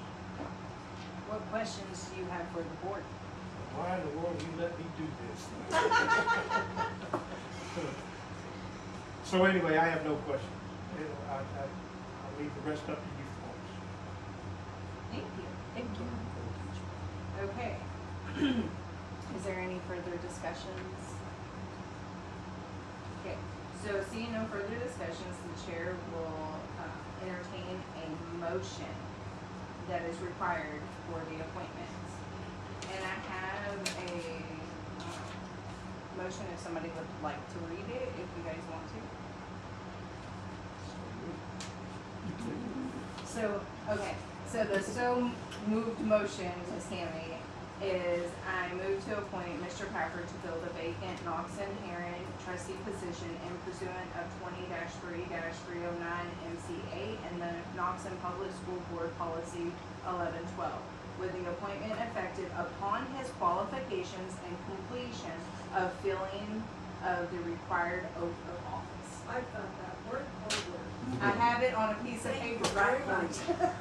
And Mr. Packard, I just want to give you this tad bit of information. You have 15 days So, required. we have not. No, I know, but I just want to tell him because it says on required to oath. Oh. Okay, so can I have a second? Well, first phase is so moved. You So guys moved. already said that. Well, that's be after that. I was just Oh, okay. suggesting that we use that mechanism. But Okay. So moved. And a second. Second. Public discussion. Board discussion. I started following, getting engaged just through following the Knoxville School Board when the mechanism became easy during COVID. I appreciated your approach to things and what you brought to the table as the board chair at the time, and excited to have you back. And thank you for making the decision to come back. Okay, and I would, because I'm legal beagle over here, I would like to remind you that if this goes forward, you have 15 days to require the specifics stated in the policy 1112, and policy 1110 also provides that the oath may be administered by the county superintendent. Okay, Okay. any further discussions? Okay, Ms. Hamley, we're gonna do a show of hands per policy. So all in favor of having Mr. David Pafford be our appointed trustee of the Knoxon Heron seat? Until the next, Until the next election, yes, correct. All in favor, motion carries. thank you very much. On behalf of the board, on the Knoxon School Board, we are pleased to formally welcome Mr. David Pafford as our new appointed board member. Mr. Pafford, we appreciate your willingness to serve and your commitment to the students, staff, families, and community of Knoxon. Serve on the school board carries an important responsibility, and we value the time, consideration, and dedication required to fulfill these things. We look forward to working together in the spirit of professionalism, cooperation, and thoughtful decision-making as we continue to support the education needs and the future of our students. Please join us in welcoming Mr. David Pafford to the Knoxon School Board. He can set up here, but he does not have a vote until he does his paperwork. So if you'd like to join us up here, you're more than welcome. Do we still have the old placard? I think he still has the old placard. Yes, I have it in my I Love Me room. Okay. I'm stealing that. All right. In Moving. my I Love Me room. And moving on to item 7G, consider approval 26-27 sport emission prices administration. Can I get a motion? I make the motion to for 7G, to consider approval for the 2026-27 sports admission prices. Can I get a second? Second. Public discussion. And Mr. Havens, I'm guessing you're going to take this for us, or is Mr. Ramsey? Okay, Mr. Ramsey, the floor is yours. Oh, it's good for Mr. Haynes. Take care. Oh, that was good.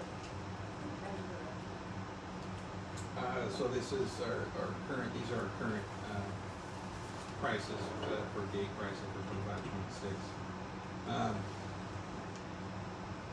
We were a little bit low in, getting sports paid for. I think our elementary sports, we did a this is our total cost, right? 23,453 That is correct. for elementary. Our total high school cost is 111,292.43 plus the rest. Yep. I think last year we did do a gate fee increase. I think it's something that we need to look at again. I feel really hesitant to increase costs on families. But we also have to be able to run the program.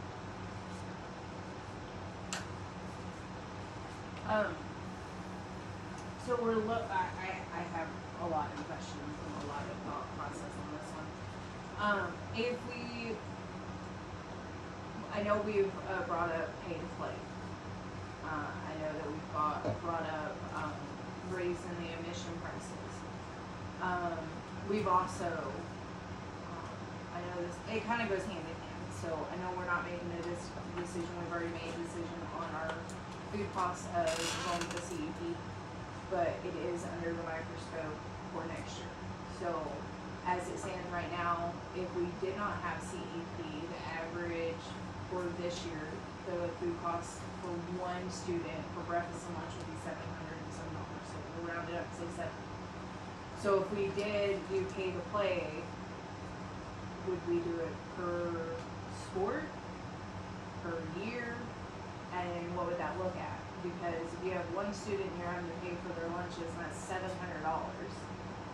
And then let's say you did an ASB card, is what I grew up with, and it was $25 at the beginning of the year. That parent is now looking at just for sports, $25 for their kid to play. Then they want to come to the game, and right now, for it's $100. So I'm at $850 or $825. That's not counting my shoes. That's not counting the away games, and that's where I'm kind of stuck. I know our referee cost is huge, and what really drives me crazy is if we every year take it out of the general fund. The general fund is for everybody, not just our athletes.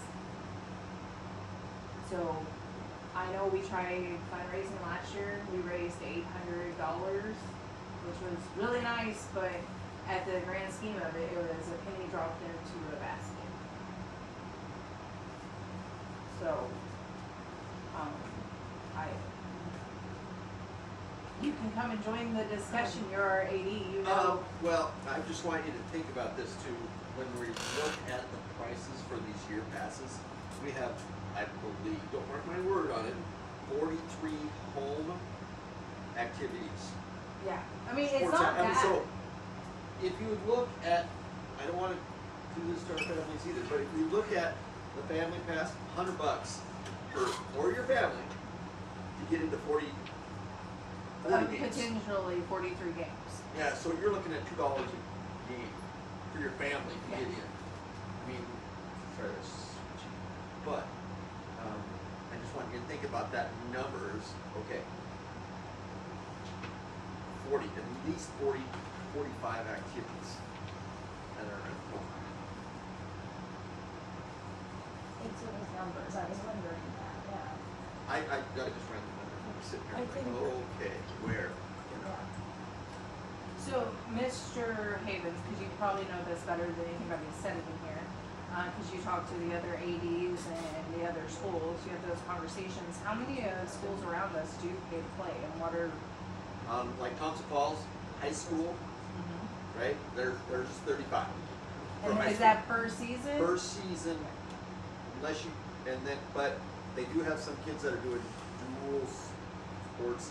They only pay like, okay, it's a fall activity or a Right. winter activity or a spring Okay. activity.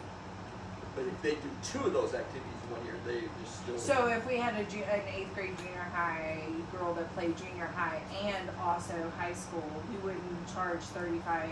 We wouldn't charge her the $70. It would just be 35 for that. But see, and they do 35 for high school and 25 for junior high. Okay. Are they the only school around us that does? No, I don't have that list right now. But it's not, it's not, It's fairly common Uh-huh. these days. I mean, nothing to pick on our league, but our league would fund all their kids. And they had do what now? our league did, you know. They I mean, did or they just- didn't? just covered it with, sorry, They have the funds to Native cover it. American money, Okay, and yeah. they covered it. Okay. Off the top of my head, I don't know other, but there is. And that's, I mean, I look at our gate. I mean, I can't count heads out of the football game to, I mean, I said I would last year, to come up with an idea of how many people, but I wouldn't know how 6 people coming on the family plan? I thought the family plan only, wasn't there a cap on family? No, okay, thank you. No, I don't But think it's so. immediate family. Right, it's not grandma and grandpa and- It's Right, immediate it was. family. It was Okay. more immediate family. Okay, So I'm gonna sound, you could probably play back last year's video Mhm. from the same day, and you probably hear the same thing verbatim, and so I'm pretty disappointed, largely myself, who didn't make this happen, but this really needs to be informed by the information. Thanks to Miss Mercer, Coach Mercer. At some point, you did send a breakdown of, to me at least, I don't know if that was the whole board, that was maybe 2 or 3 months ago, which is a big step to help informing a discussion like this. But, so we need to start with what's the disparity? How much ground are we looking to make up? We do need an understanding of each of these mechanisms. So, how many family passes are we selling?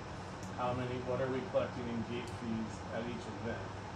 We need all of that information so that we can play with things and understand what outcome we're gonna achieve by any proposed action we take. And we don't have that right now, and again, sorry that I didn't get on it, because I was pretty adamant about it last year. So I would suggest that whatever we do tonight, we make a commitment and figure out how to get all of the right information in front of us, so that we can understand the effects of whatever decision we're gonna make. On top of all the other considerations, like what can families do, what is this gonna do to attendance, those are all legitimate. But we also, at the end of the day, need to understand what the financial implications of whatever change we propose might be. And yeah. we just don't have that. And something I see, that it's the rising cost of school athletics in low-income communities, and that's why we get the lunch, the CEP, is because we have predominantly low-income families. They're just saying, hey, Finn, I mean, you can't play sports. I can't afford to go to games. I can't afford for me and Dad $14 a ticket.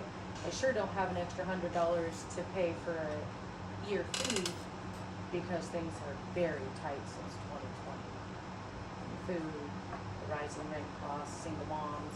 So then they just say no sports at all. So I'm kind of an advocate for, my heart goes to those families. But I did look up something the other day that says we could have a request to participation fee waivers.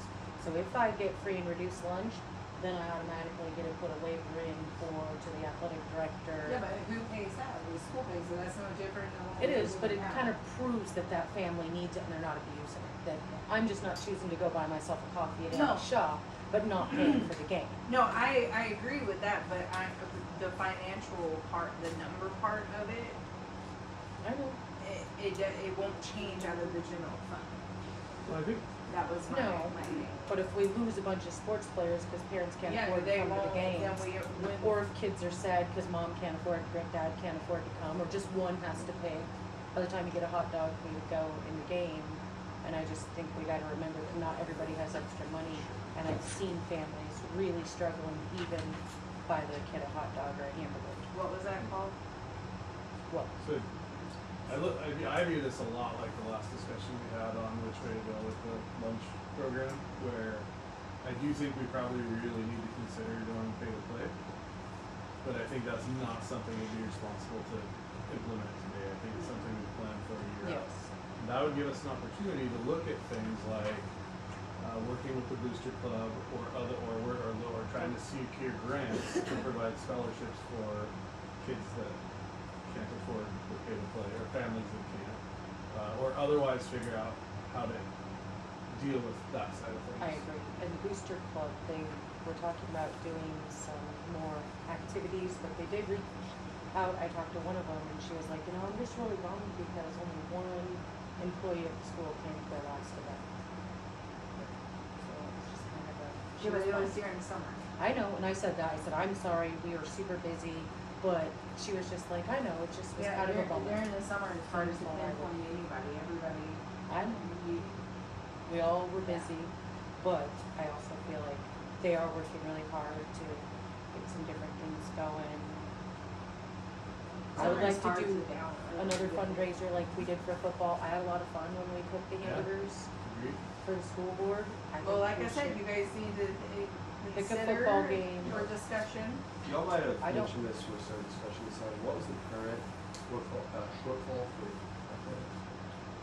The 60, general what was it? I've had too many There numbers was run no through my current head. shortfall this year. Okay. High school was fine, the high school budget was fine. And what I wanna point out to the whole piece of this is our funding is driven by A and B count numbers. More people who are choosing to do online schooling, I can online school, I can still participate in all these sports. They're not, we do get a very Get a small small payment for those students. But as our numbers go down because people are choosing, our A and B is going down, and A and B is what pays for our extracurricular activities. As that number will go down, we may have to cut back in sports So also. with ref fees, we did have a pretty substantial shortfall, right?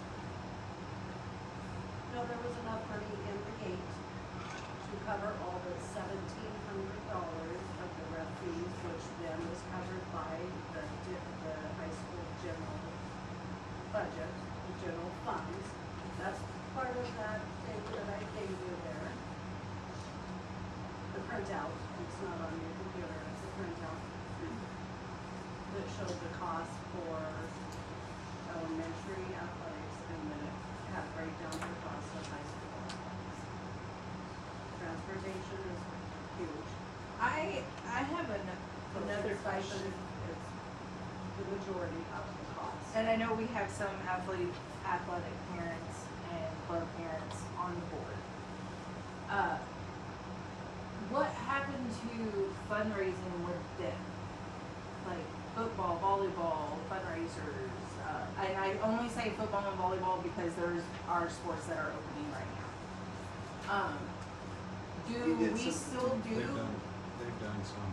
Yeah, they did some in football last year. Volleyball's been doing their thing. Yeah, I We seen did some their in broad track, south. with softball, baseball in the spring. As far as winter, When they do the fundraising, does that money go into To just that fund. funds, or does it go into pizza night for the team? Pizza night for the It team? goes to the team, and then they spend it as a team. We're talking fundraisers like last year when we did the football thing, we gave all that money back to the referee fund, Well, $800. we advertised that that's what it was. No, I know, Because the board but- can only, as a board, not individually, but as a board, we can only fundraise for the whole school. So all of the school participates in gate and referee. Yes, So we can, And as it's- the board, somewhere we're needing help on the budget. yes. Now, individually, if you guys wanna go out and fundraise for football, volleyball, and have your heart set with raising money, you're more than welcome to. I guess to Eric's point is like how much would we realistically be willing to and trying to recoup by changing admissions prices? I just don't think we. No, And really- From $7 to $8. to me, you're not gaining, you only go from 7 to 8, you're, I guess that's my point. Is Well, like, I it's just right, yeah. I mean, What are you guys wanting us to change That's to? that's what. Because Well- I see the average is 6 to 8 in Montana. Charlotte, if you go Charlotte, hold on. That's like $10 per. Clark Fork's just about the same. It doesn't. Hot Springs was 10 for me to get into a junior high. Sure. But what, Okay, So, my, This that you have has to be approved every year. my proposal to the board is I don't think I agree with the board. The consensus of the board is we don't have the information to make a educated decision on where, if we're gonna raise them. If we're gonna raise them or do anything. Yes, Mr. Patrick? Well, I don't wanna interrupt. No, you're welcome to discuss with us, just. What you don't comes to interrupt. mind is the January of 2027, the new legislative, come to Helen. And, Mr. Ramsey and the AD, I don't know if your peers or the Montana High School Association or anything has been talking to the interim education committees. But the interim education committees have been meeting, and I guess my first question is, has there been any discussions at any level? Because I have to believe this is statewide, it's not just us. That extracurricular activities and the cost. There is a whole coalition of school organizations Yeah. and school administrators in Montana and several others that are part of the coalition and the Tommy Interim Commission. Yep. I've been receiving reports from them about their progress and their proposals. And I guess my second question would be, has there been any anticipated progress towards helping schools pay for an extracurricular activity by legislation? If I listen to the coalition, they have been making progress with the interim commission. But other superintendents I talk to are not very optimistic. Okay, probably true. But there's one avenue right there. The board can influence the community, can influence the elected officials to take extracurricular costs and participation to heart and really start talking about it when they convene in January. Make it a plank of some kind, and I suspect that they're doing it in their own way. So there's one avenue that perhaps will help. with the goal of getting appropriations from the state? For Get next up year, for, it'd be appropriation. for next year. And then my second is endowments. Have we pursued endowments? What is that? Like a big pot of money. Just like find an alumni who was a world record holder or something, and say, okay, you know, can we get a scholarship or a grant from you or your foundation to pay for our referees? I don't think, I haven't. No, but that's, So that's not an endowment, that would be Yeah. a grant. But maybe there's somebody willing to say, yep, here's a couple of zeros, I guess it's 1,700 or something covered this year, in referees, just referee money. Well, we tried to raise it. Well, and that's true, and I certainly would encourage that to continue in one way or another. But I think the legislation push might give us a revenue stream, and then an endowment or a grant specifically focused on, you know, referee funding or something to defray the cost that we have to general fund now. And even if it's an isolated, I'll help you out for the football team. Well, okay, you know, where do we sign to get that opportunity? Jump on it, and I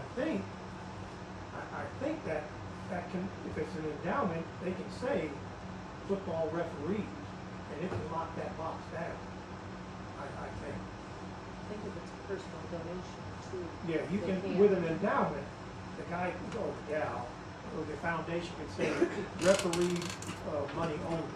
Yes. Yeah. I So anyway, I just wanted to throw that out there. I know you're gonna try to get this approved tonight. But, I suspect that there's other revenue opportunities that with a minimum of effort, frankly, we can get applications for and defray the cost. Otherwise, I agree with the AD and extracurricular activity can not continue to be a financial burden. to the district. Because in one way or another, it's trickling down to the classroom. Okay, thanks. I just wanna, I do feel better, cause I don't know why, I had it in my head that we were in the tens of thousands or between 10 and 20,000 with the net, you know, with what needed to come out of general fund. 1,700 is what it was. Roughly out of Yeah. student accounts that covered reps, or the $1,700, that is correct, of referees, came out of the general fund. Right. And the high school general fund was fine this year, it did cover all expenses, it could have covered all of the referees, but put it back towards 282, get that fund go back up. Now, last year, it was a different story, it was $60,000 in the hole. And, It was how much? 16,000. How did we get Oh, out of the hole? that's, yeah, how did we? Then 282 had to cover The it. interlocal So the fund. expenses for, sports travel, supplies, I believe it was, and fuel was then moved to Fund 282, and so then that fund covered those expenses last year. Every year is, it depends on state funding, it goes out to student count, and our salary costs shifted a bit this year. One other question, I know, Mr. Hammonds, you had brought it up last year, and I can't check in on what we charge versus what other schools are currently charging, and, if we're funding their athletics, they should fund our athletics kind of thought. Which, I like to charge the other ones more when they're coming in, that's who we wanna, you know, I don't wanna charge our own community, right, there's a balance. but I can get that chart what they're, I mean, I had it last year. Cause there's other schools dealing with the same thing that we're dealing with right now. And, I mean, I do think that's something worth considering, is trying to be, just checking in on that, and not that what other communities do should dictate what we do, but I think it's a valuable point of reference for future considerations.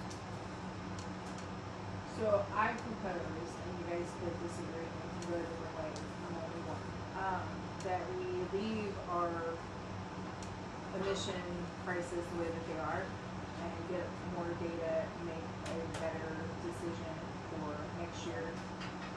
Get all of the numbers that we can from Mr. Havens and Ms. Mercer. And, then talk about it.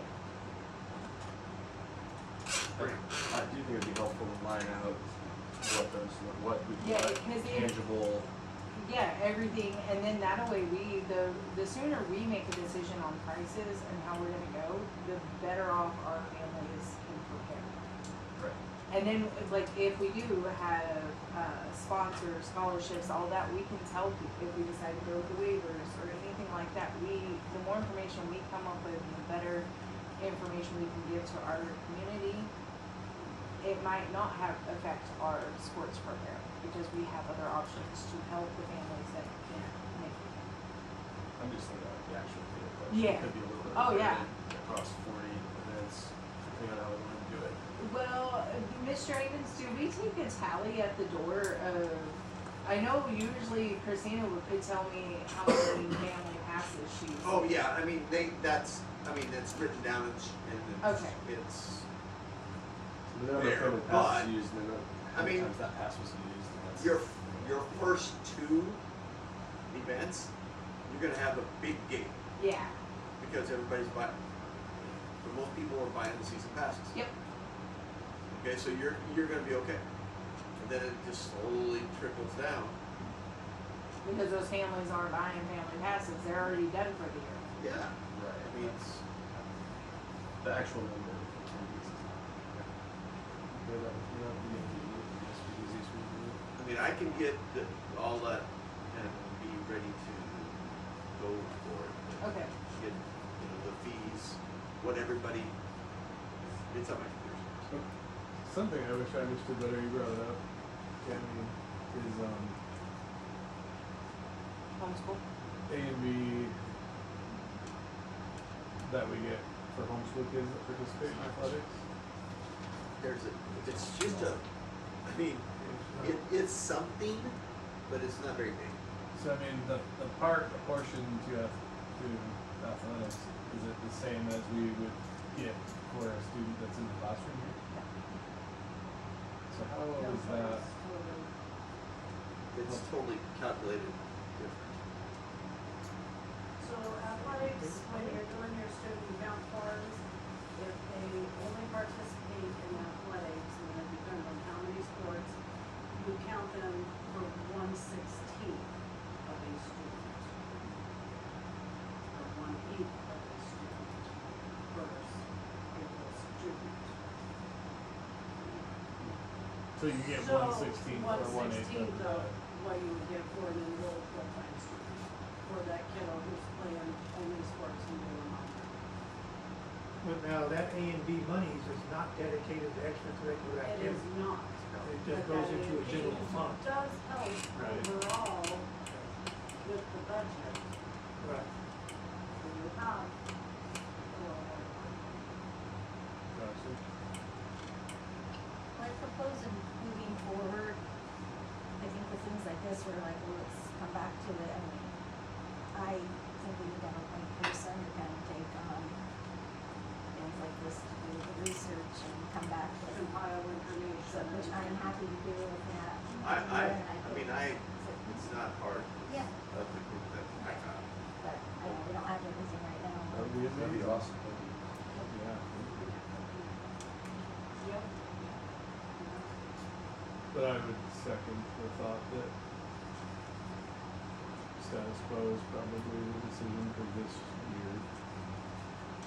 For the decision we have to make tonight. Yes.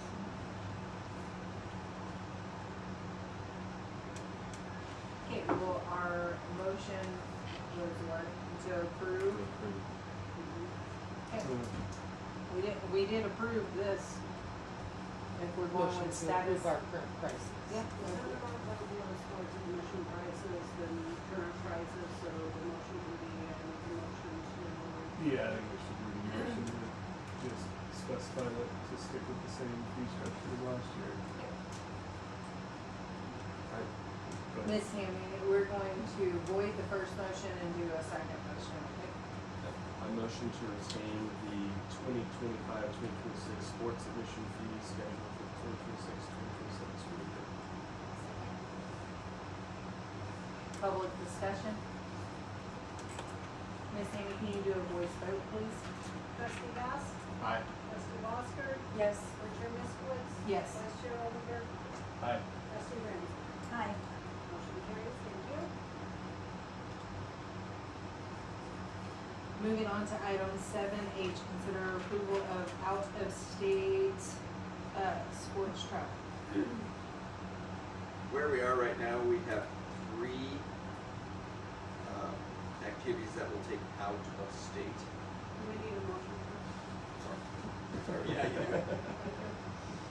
Make a motion to approve out-of-state fall sports travel. I second. Public discussion. Oh, you were about public. No, sorry. That's all right. Okay, now Mr. Havens. all yours. As of tonight, we have 3 out-of-state activities. There's 1 high school volleyball match in September, and there's 2 junior high football games in September. Where are they playing for volleyball? Clarkport, Okay. and same way with the junior high football, who's in Clarkport. Yeah, last year you had the football playing in Clarkport, so I kind of figured that's where they were playing Yeah. again. And one of the Clarkport games, there's it's the jamboree, so there's a 3rd school coming. So Cool. something they're trying something new, and they got us invited. And the only problem with those was to Clarkport. That's 8-man. Or the kids have to play 8-man instead of 6-man. But guess what? They're out there playing.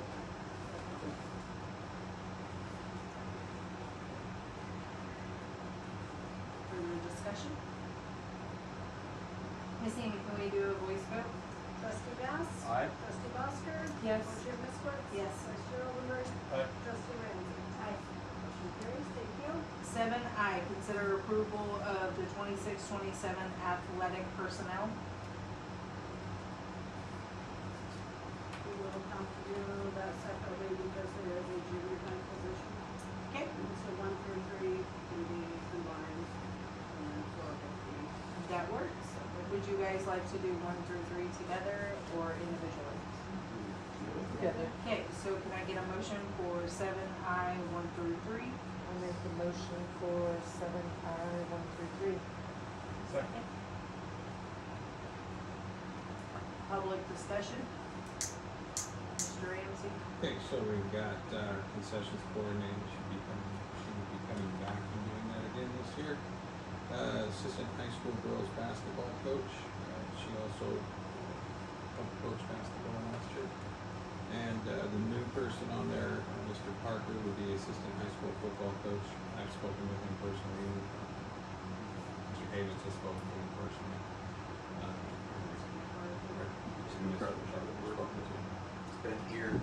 He's been here, his wife was a community member when she went to school. So I recommend Oakland. Alright. Board discussion, any questions for Mr. Ramsey or Mr. Havens at this time? Okay, can we get a voice vote, Ms. Hammy? Trustee Bass? Aye. Trustee Busker? Yes. Vice Chair Misquith? Yes. Vice Chair Oldenburg? Aye. Trustee Ramsey? Aye. Motion carries, thank you. Can I get a motion for I, number 4, the junior high girl basketball coach? Motion to approve C. Rutledge for the junior high girls basketball coach. I'll second. Public discussion?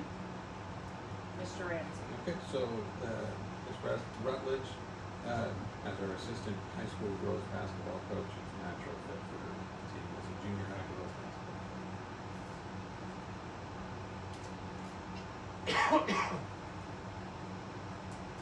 Any board discussion? I think she's great. I do have one question. Isn't there a lack or an overflow of high school and junior high? There might be less in the week. Yeah.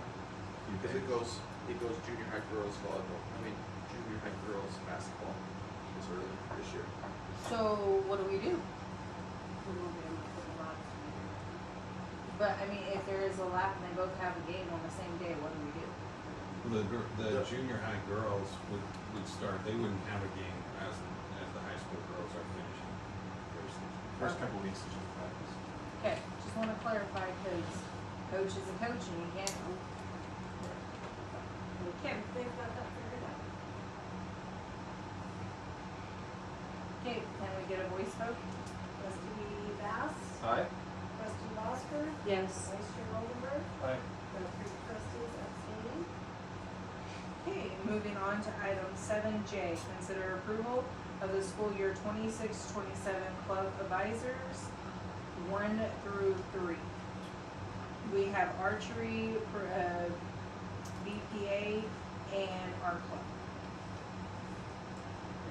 Motion to consider approval of school year 26-27 club advisors, Tia Team, D. Gruppenhoff, and Jane Bobak. A second? We no longer have public, so Mr. Ramsey. Right, all three of these, ladies have done these clubs for several years now. And, they do a great job. Archery went to nationals last year, BPA since it's to nationals. She will be doing nationals this year, but the BPA always does very well at state regionals. Why aren't we doing nationals this year? It's funding. Okay. How much go? Nationals, you won't be going for either of them, archery or BPA? Oh, no, archery, if they qualify for it, she would say. Yeah.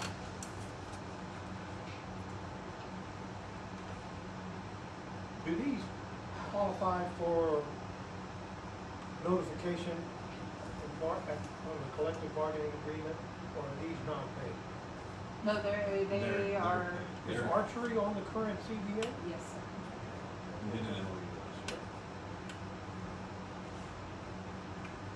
Yeah, that's separate from the CBA, right? When No. there's- When there's an When it's an MOU, Yeah. it's part of But the it's to CBA. be added, Yes.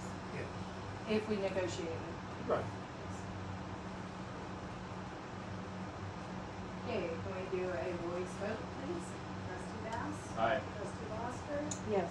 Co-chair Ms. Woods? Yes. Vice Chair Oldenburg? Aye. Trustee Ramsey? Aye. Motion carries, thank you. Yes, sir. Yeah, private rates, rates. So we don't get to- How was Steam, that was like an advisor, was that an advisor role like these? And there was an MOU as well. Yeah. Yeah. And it'll probably come to us a little bit later in the year when we. Right. I'll follow up later, cause I have questions on the distinction, because I think that's why the MOU is valuable. I don't think it inherently would be open for negotiation, but it doesn't inherently become part of the CBA. No, it's just up for negotiations. Right. An MOU or an MOA is great for individual, but when you go into negotiations, both sides have to agree, attentively agree, and then the board has ultimate say. So you can attentively agree in negotiations to put something in the CBA as a stipend, but if the board doesn't agree, if there's more no's than yes, then it can be taken out. That clarification. They were pretty flat. Okay, moving on to item 7K, consider approval of 26-27 substitutes. 1 and 2, Mr. Gebhardt and, Eight, huh? eight. Okay. I figured I would butcher it, so sorry. Motion to approve the two listed for 26-27 substitutes. Can I get a second? I second. Okay, we have no public at this moment, Well, you so, do actually. okay, public Have comment we for you? awarded Mr. Gephardt in any way, shape, or form? That energizing Oh, button yeah. just will not. Yes, sir, we had a Leave us alone. retirement party for him, and then the school And now he presented, shows up as a substitute. the school presented him with a 50-year, dedication glass Came award. back last year. Does OPR know his name? I have no idea about that one, he probably wouldn't like that very much, but you more willing to, That's just amazing. so, Okay, so now both it's of you, these, cause he's our public. Both of these are in a sense a 2026 graduate. Mr. Gephardt. Mr. Gephardt retired last Are you testing to see if we're paying attention? And Later, yeah. both of them are willing to come back, Ms. Beam in the kitchen and Mr. Gephardt as a classroom assistant. Okay, any further discussions? And I'm pretty well sure both of them will know to get fingerprinted, background check, all that good stuff, right? They're done. I know, because they're already our substitute for school, so, yeah. Okay, vote, Ms. Tammy?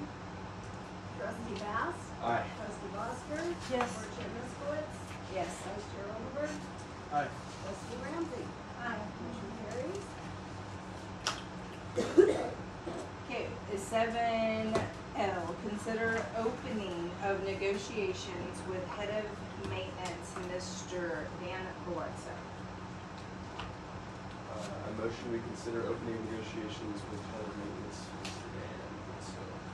Second. Public discussion? Okay, Mr. Ramsey, are you going to take this, or? Mr. Bledsoe is a man of simple demands. He's just looking for a 3% increase in his salary. Everything else the same. He's not here. No, he entrusted the negotiation to us here. He doesn't have to be here for to negotiate, he writes down and we either accept, deny, or counter. I always thought it was kind of customary if you In my mind, negotiated, you should be there. a 3% increase, it's the same increase that the teachers receive. And for the work that he puts in and the time that he devotes to this school, he more than deserves it. So, now I'm talking to the board. When we do the negotiations, we can, open negotiations and we can discuss it tonight, or we can table it and everybody can look at the contract. And then we can put it back on like a special agenda if you guys would like to. If we send this over, if he wants to send this over, this contract over to Believa, but I mean, it's pretty simple. He doesn't want to change his contract, just a 3% raise, so.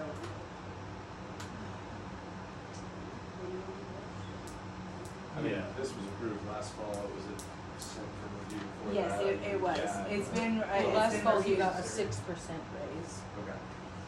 I rewatched the YouTube to double check, because him and Tammy both got 6%. But the language in the salary is what we do that.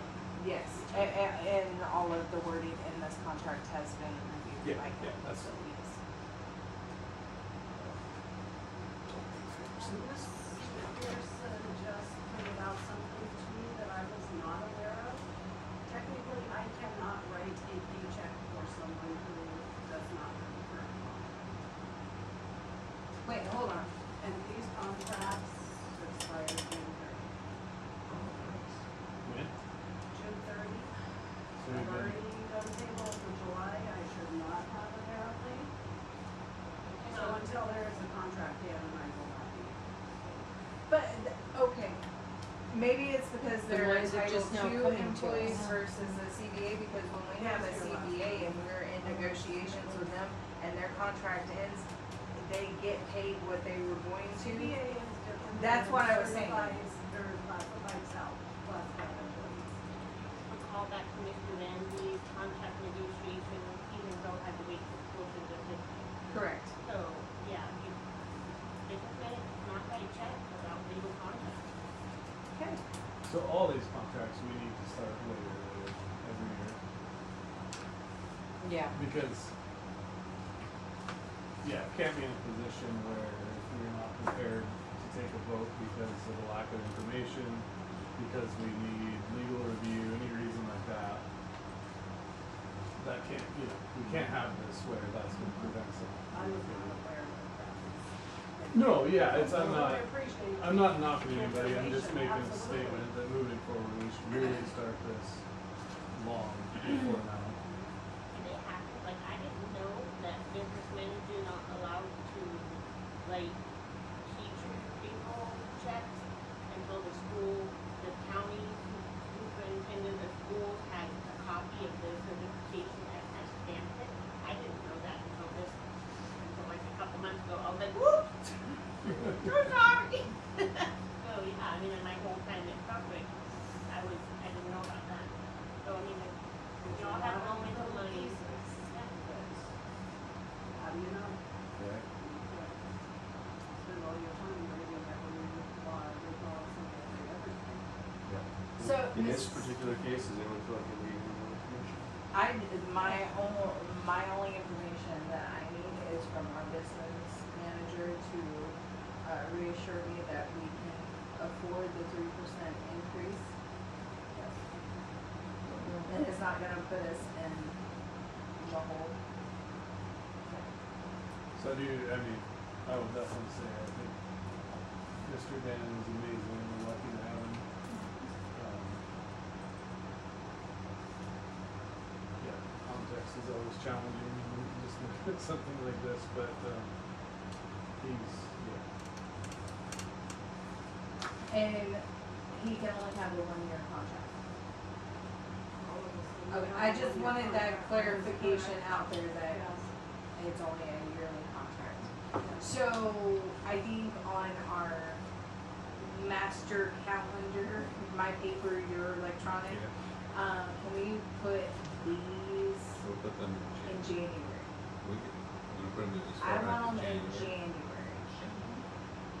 Because yes, I'm serious. In January, that gives us plenty of time to table it, plenty of time to have discussions, plenty of time to have anything in this world come effect and still have a contract. So I And think- honestly, I would rather, But if I in was, negotiations, you gotta get a good ways through your contract. okay, but So maybe, Can't even find out March, if they wanna April. hire them, do they wanna come back? But it's, exactly, that's what I'm saying. In January, talking about an employee like Mr. Bledsoe, who has worked here, I totally agree with you. I think ample time is necessary. I just think that is maybe not far enough into a 12-month contract to begin negotiations. to me, in January, then we can say, hey, your contract's gonna be in. Have you thought about where you would like the contract to be? You can put it under your discussions. Yeah. No, I in mean, not on the January. agenda. But I I'm just think saying you're on right, our January's master not. calendar Oh, so okay.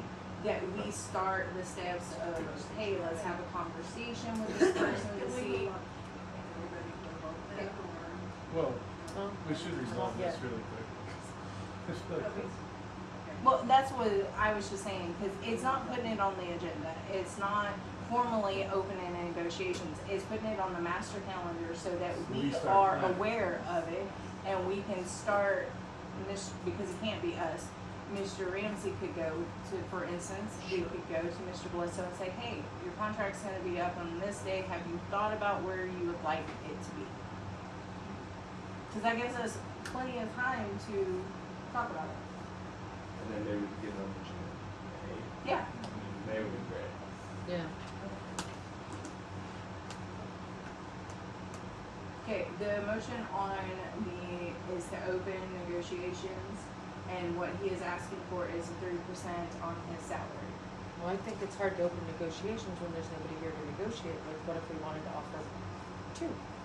Then what we do is we say, we're going to counter with 2, we write a formal So then we still come back next time and Doesn't- she that can't doesn't write a matter. check.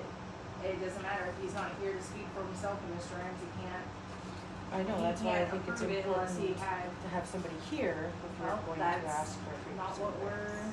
we can't change that. Well, and now that we understand the way it implications of an works. unsigned contract, I think that would bring something to the table that going forward. Yeah, cause I mean, we've been in negotiations with Cammy for a month, so he probably thought we'd have the same thing. Well, yeah, but we've been just waiting on answers and can't discuss it at all. Exactly. So, But task at hand, would we like to counter, or are y'all comfortable with 3%? we can say no, we can counter with a different proposal, or we can accept his proposed negotiations. Okay. Are we ready to make that decision? That's what we have to discuss, agree on what we are going to do, and then we motion Send it. on what the majority is gonna go. Does that make sense? Yeah, so we come to a conclusion at the table. Yeah, we can just like raise our finger if you wanna say no, raise your finger if the majority of us think that we should counter with a 2% or a 3%. I for one am comfortable with the contract proposal that Mr. Bledsoe offered, with 3% increases on it. Mr. Openman, Yes. Ms. Foster. I don't know, I was kind of under the impression last year that the 6% was a little bit bigger when like Sel talked about it, because it was gonna be closer to 2 years, and that's why Tammy didn't ask for any, so I guess I was kind of thinking 6% was bigger when we presented it last year, because financially, the situation we're in with the roof, I don't know, I don't think 3% is huge, I appreciate what he does, but then I'm a penny pincher too, so. I have that same concern, and I could be wrong. My memory told me that part of that 6% last year was that it had been It had been quite a few years prior since he 4 had any years. salary after Yeah. 4 years. Since he'd been hired, he had never asked for any. Yes. So if you think about, even if it's a couple percent a year, So it was 4 he'd years still before. be, Alright, Yeah, that's what gives me. Any further questions that you have, Kyra, or any decision you want, anything Oh, you no, need to know, just let me know. Oh, no, I'm just curious on Yeah. that. No, that's what I wanna give you Because the then we've got, information. you know, like him and Tammy both did theirs last year, they both got 6%, now he's gonna be up to 53, she's at 52. So it's just kinda like I'm looking at it as the same types of, and to me, $1,000 is $1,000 towards their free fund or whichever, so we just gotta discuss it before we make our vote. I think he probably deserves it, but it's also like telling my kids, okay, you can't have Silverwood this year, cause what's he broke this summer? And he also does not get any insurance benefits. He doesn't- No he doesn't- insurance? He gets No. no insurance benefits. Because he waived the school provided insurance and he was He hired. waived it? Yes. He waived it because he's Got his own, other okay. insurance. And he was hired after the stipend, the grandfather stipend piece was there. So he doesn't get no the extra, insurance not, benefit. whatever that. $11,400 a year towards insurance. So, That's that does save us Yes, that much. yes. Yes, that's good to know. Okay. But to get the other person in that position, they might be able to pay that. Insurance. The other person's in that position was a $70,000+ a year.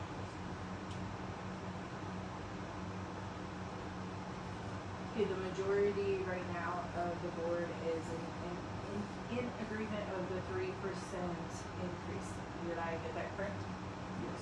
Okay, so if I can get a motion to approve Mr. Bledsoe's negotiation with a 3% raise, I,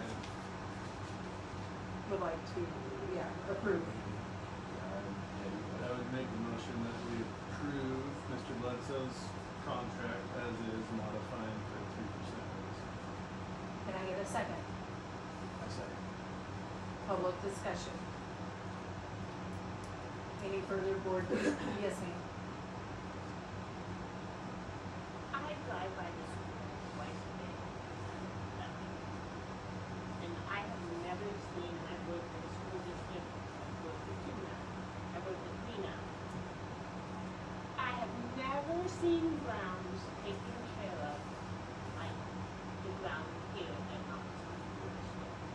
It is beautiful and amazing, and I leave at 6:40 in the morning, and 9 times out of 10, he's already outside working, and so I would like to commend the board as well that is taking care of this staff. It's amazing.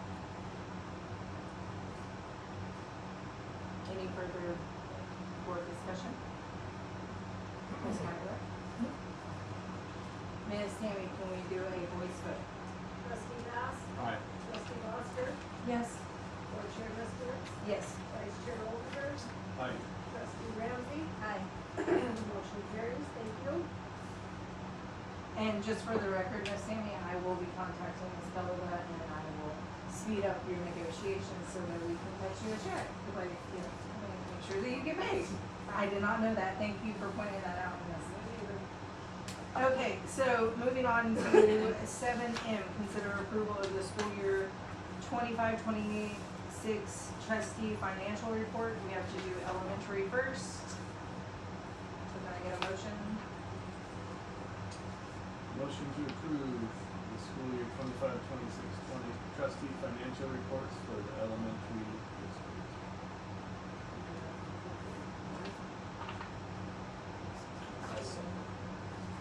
Public discussion?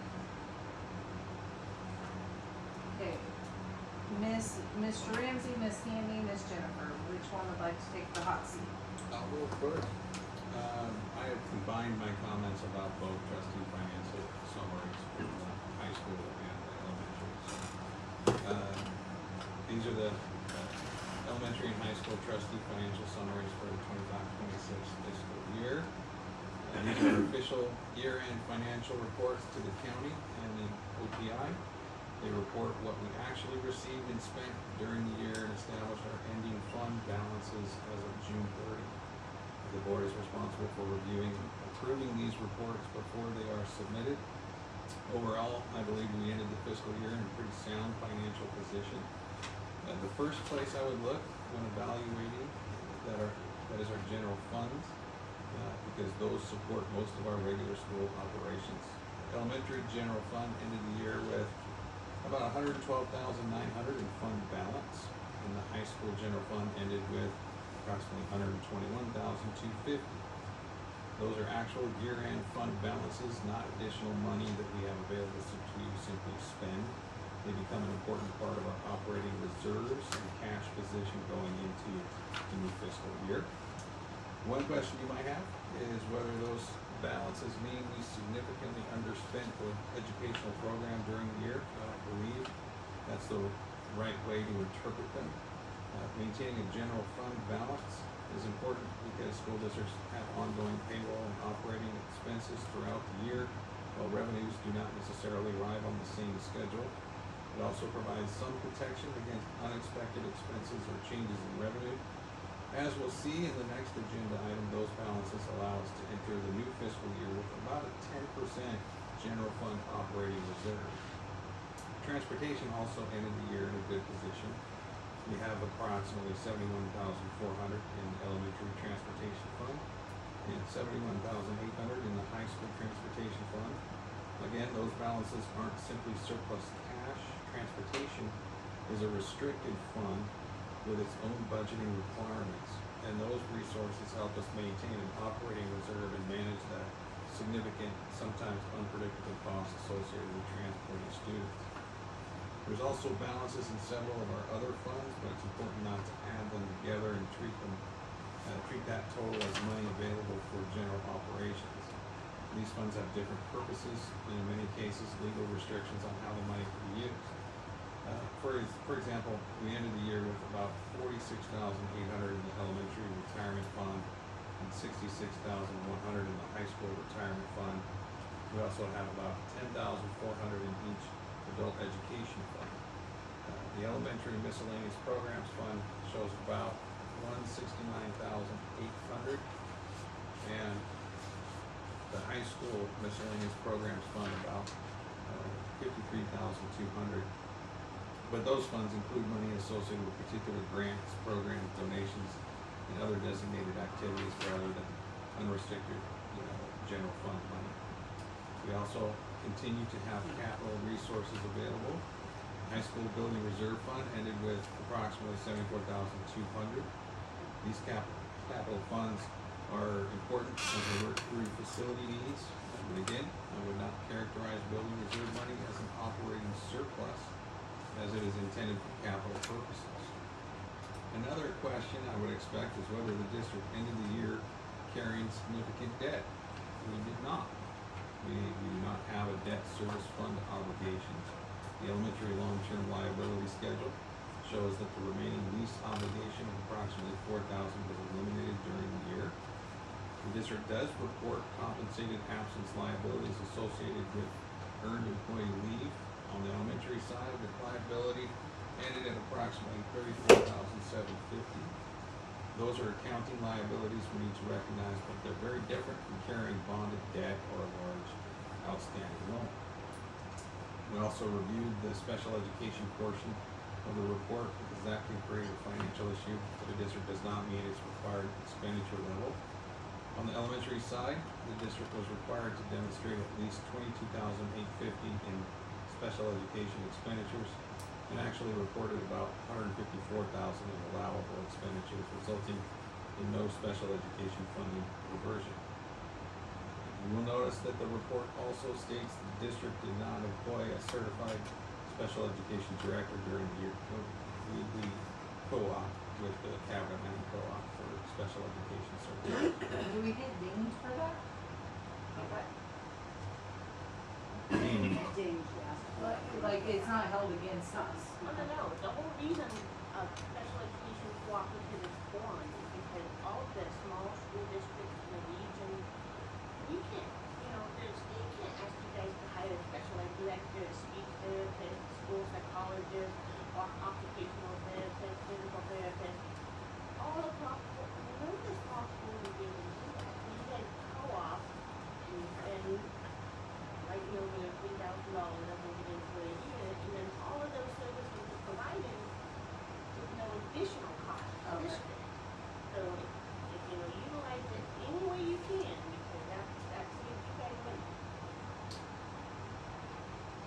So looking at the reports as a whole, I think we closed the fiscal year in a stable financial position. These ending balances serve as a starting point for 26-27 budgets, which are the next agenda item. I recommend approval of the 25-26 elementary trustee financial summary.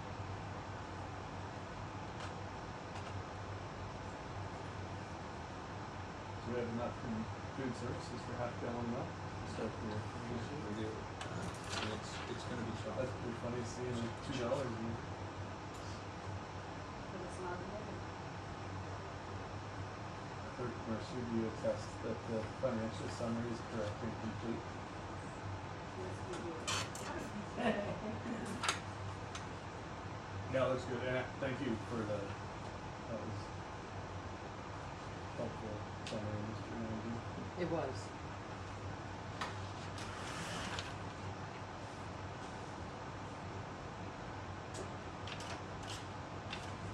You guys ready to vote? I got two questions. Okay. Is the acre of land in Heron a capital asset? Yes. Does it have a value?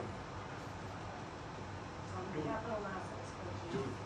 Do we see it? It's included in with the value of land. It's included in the value of the land? Correct. Okay, I see it. And then, is there, can you explain to me, can you explain to me how we pay substitute teachers and how much money are we paying for teachers not in the class? Is there a way, is that scattered throughout the entire funding code? No, there's specific codes for substitutes, whether it's in maintenance classroom or paras. So, So there is, do I have those exact Yeah, yeah. numbers? No, but I can easily get that information for you. okay. So I didn't miss it? There wasn't a consolidated amount? Nope, it is part of salaries. Because I was using, So when you pull your funds together, it's like one XX, Okay. one So it's not XXX, compensated 1,000. assets. No.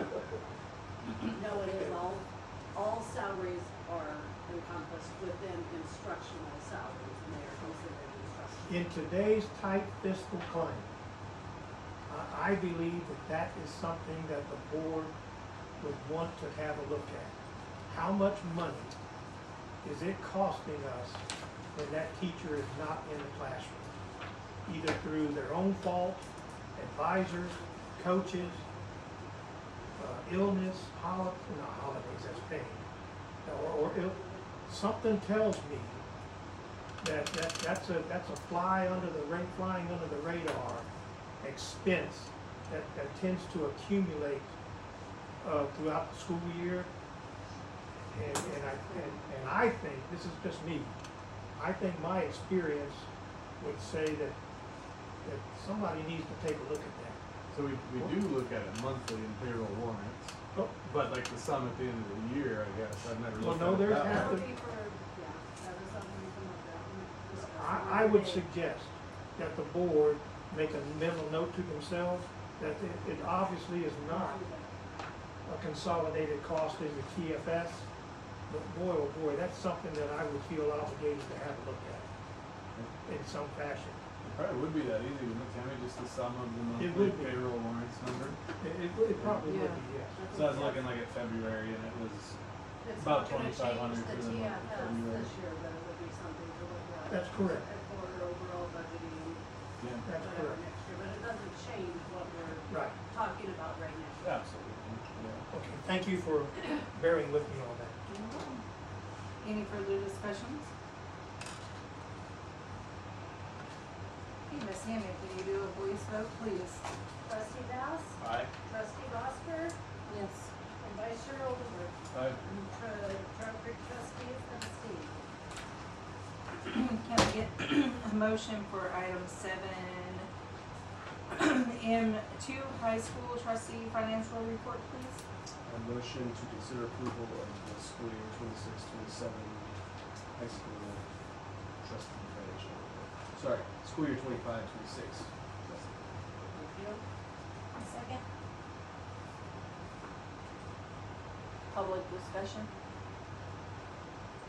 Okay, Mr. Ramsey, high school, you combined both I of them. combined them, the high school general fund ended with about $121,250. Again, it's a good starting point for the 26-27 budget year.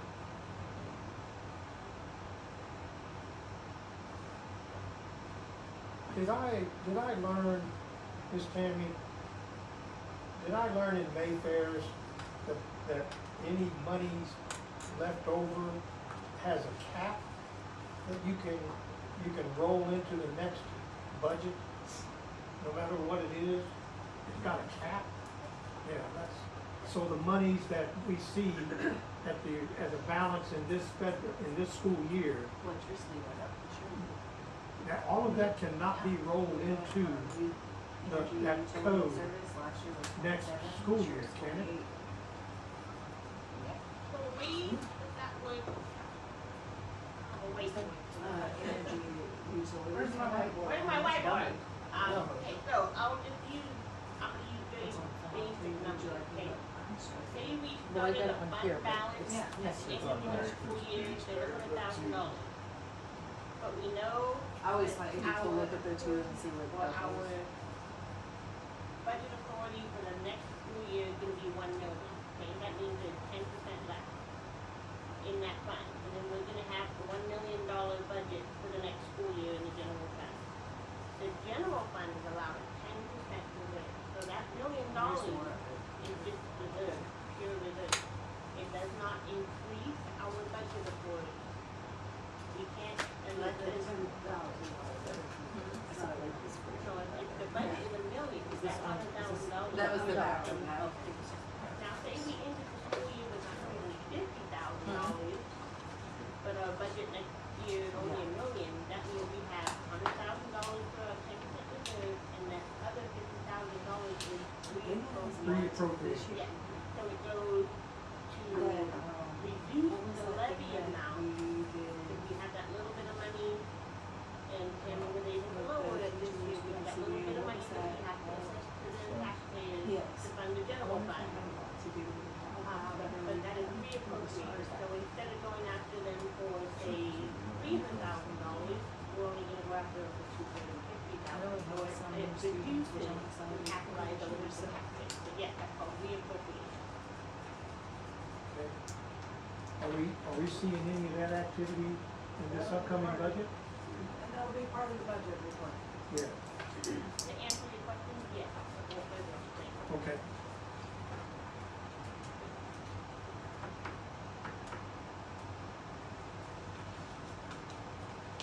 Any further discussion from the board? Mr. Ramsey? Right. Mr. Overberg? No, you got the wheels in my head turning with your question about power bill though. Yeah. Okay, Why- okay, why the was- power that bill was the almost doubled, I noticed that the power bill almost doubled. In the high school side. Yes, so why would that be? Is that a If it facilities didn't reason or a cost? No, what that was the funds were low in the or in the elementary budget. I had to move the utilities expenses from elementary over to the high school to keep our elementary budget from being in the hole. And we're allowed to do that? Yes, certain expenditures you can move Shuffle to it. other funds.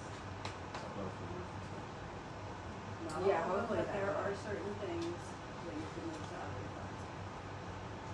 That makes more sense. Yeah. Yes. All right.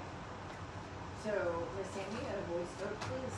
Trustee Bass? Aye. Trustee Foster? Yes. Board Chair Miskowitz? Yes. Vice Chair Oldenburg? Aye. Trustee Ramsey? Aye. Motion carries. So, well done with these agreements, thank you all. Moving on to Yes. items. You're welcome. We worked very hard. A lot of detail, a lot of knowledge. Great. That's it. 7-9, consider approval of 26-27 budgets. We're going to start with elementary, please. Can I get a motion? Motion motion to approve the school year 26-27 elementary budget. Can I get a second? A second. I'm sorry. I say. You can still second. Okay. Alright, public discussion. Okay, Mr. Ramsey? So our budgets, and again, my comments are combining both elementary and high school, but I would describe our budget as financially responsible, but fairly tight. We're able to maintain the general education program and staffing that we believe students need. We're able to preserve reasonable general fund operating reserves and address several other operational and facility needs. At the same time, I don't think this budget gives us much room for additional recurring expenditures. One thing to make clear is that these totals are spending authority, not necessarily an expectation that every dollar will be spent. School budgeting in Montana requires us to establish budgets within the district's available authority, but we will continue to manage expenditures conservatively throughout the year. One positive feature of this budget is that our general fund request from local taxpayers is lower than it was last year. Between the elementary and high school districts, the general fund property tax requirement decreases by about $45,000. The elementary general fund requirement decreases by about $44,100. The high school decreases by about $1,200. What that means, I wouldn't characterize it as a guarantee that every individual property owner's tax bill will decline because changes in taxable values and other state, county, and local levies also affect individual tax bills. What we can say is that Notch is asking local taxpayers to provide less for our general funds than we did last year. At the same time, the lower general fund tax requirement should not be interpreted as meaning that we have substantial additional spending capacity. We are maintaining our reserves rather than building a large surplus. Personnel remains one of our largest recurring expenses, and our general fund budgets are already at the highest level currently available to the district without a vote. Those are important considerations as we look beyond this year's budget. Enrollment is one of the most important factors to consider in understanding the direction of this budget. The elementary budget is based on 101 A and B, broken up in 72 in K through 6 and 29 in grades 7 and 8. At the same time, our costs don't decrease in proportion to enrollment. This is one of the financial challenges of operating a small rural school. Whether we have 57 or 66 like high school students, we still need enough teachers to provide the required courses, transportation to get students to school, heat, electricity, insurance, and all the other basic functions necessary to operate the school.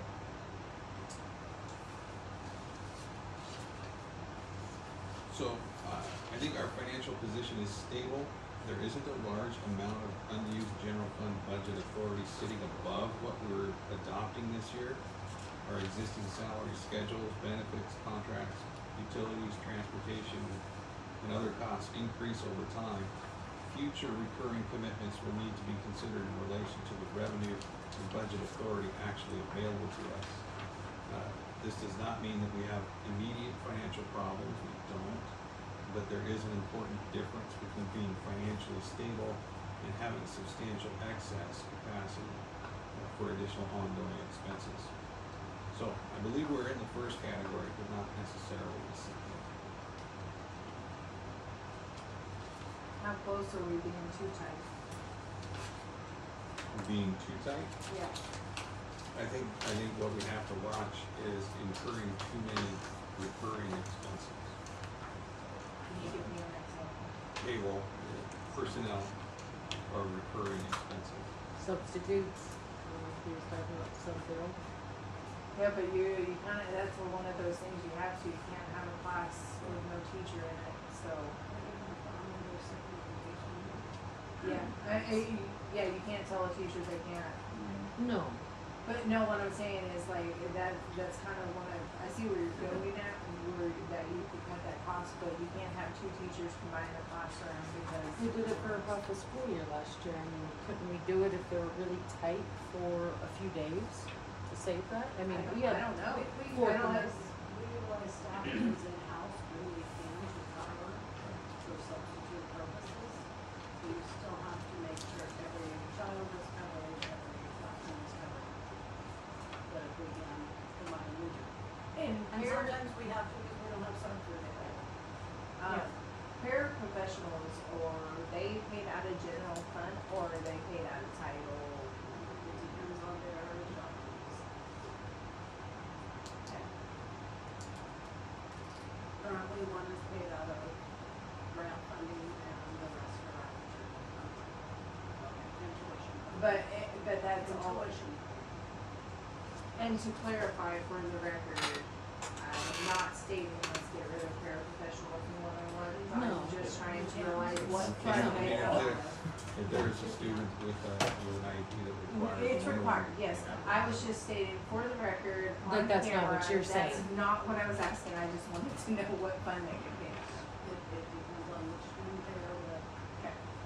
and I think that mixing classes together because the teacher called in sick to save on sub fees isn't a bad idea. I don't know, For $89. K-2. We pay our subs about $90 a day. I said 89, I was pretty close.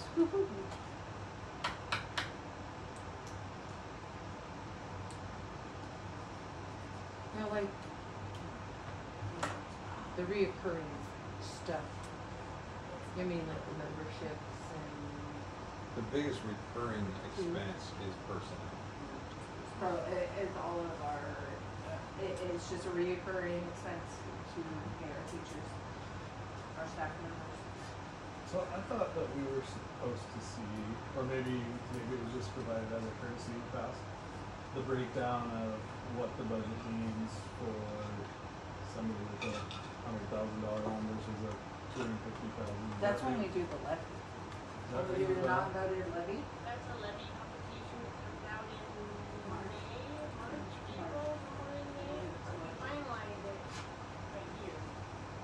Sometime like we're gonna be going after the tax bill. And the budget, page 2 of the budget. It is summarized on page 2?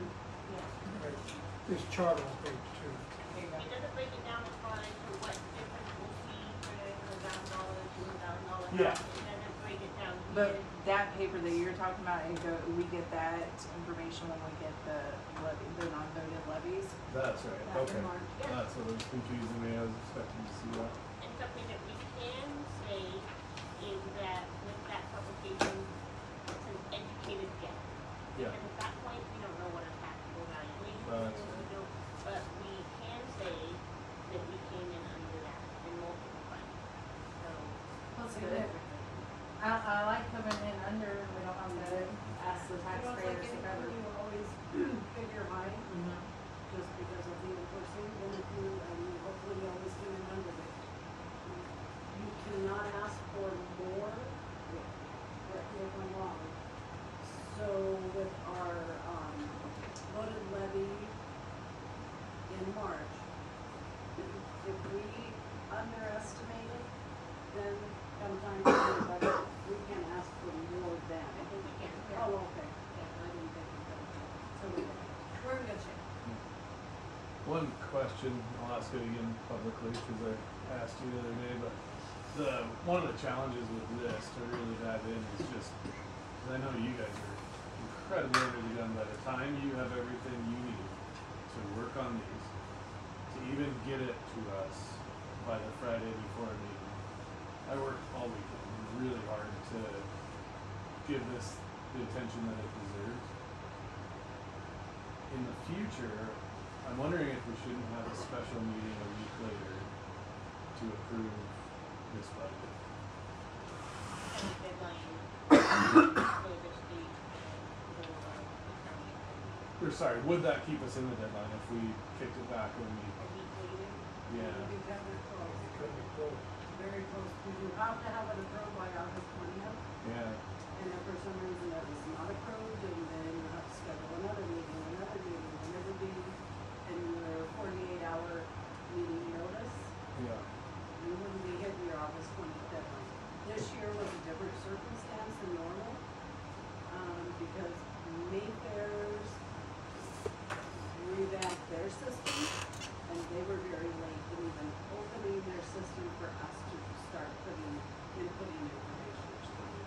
have to do the TFS before you can do the budget. But you have to have the TFS done and then do the budget and then submit all together. Yes.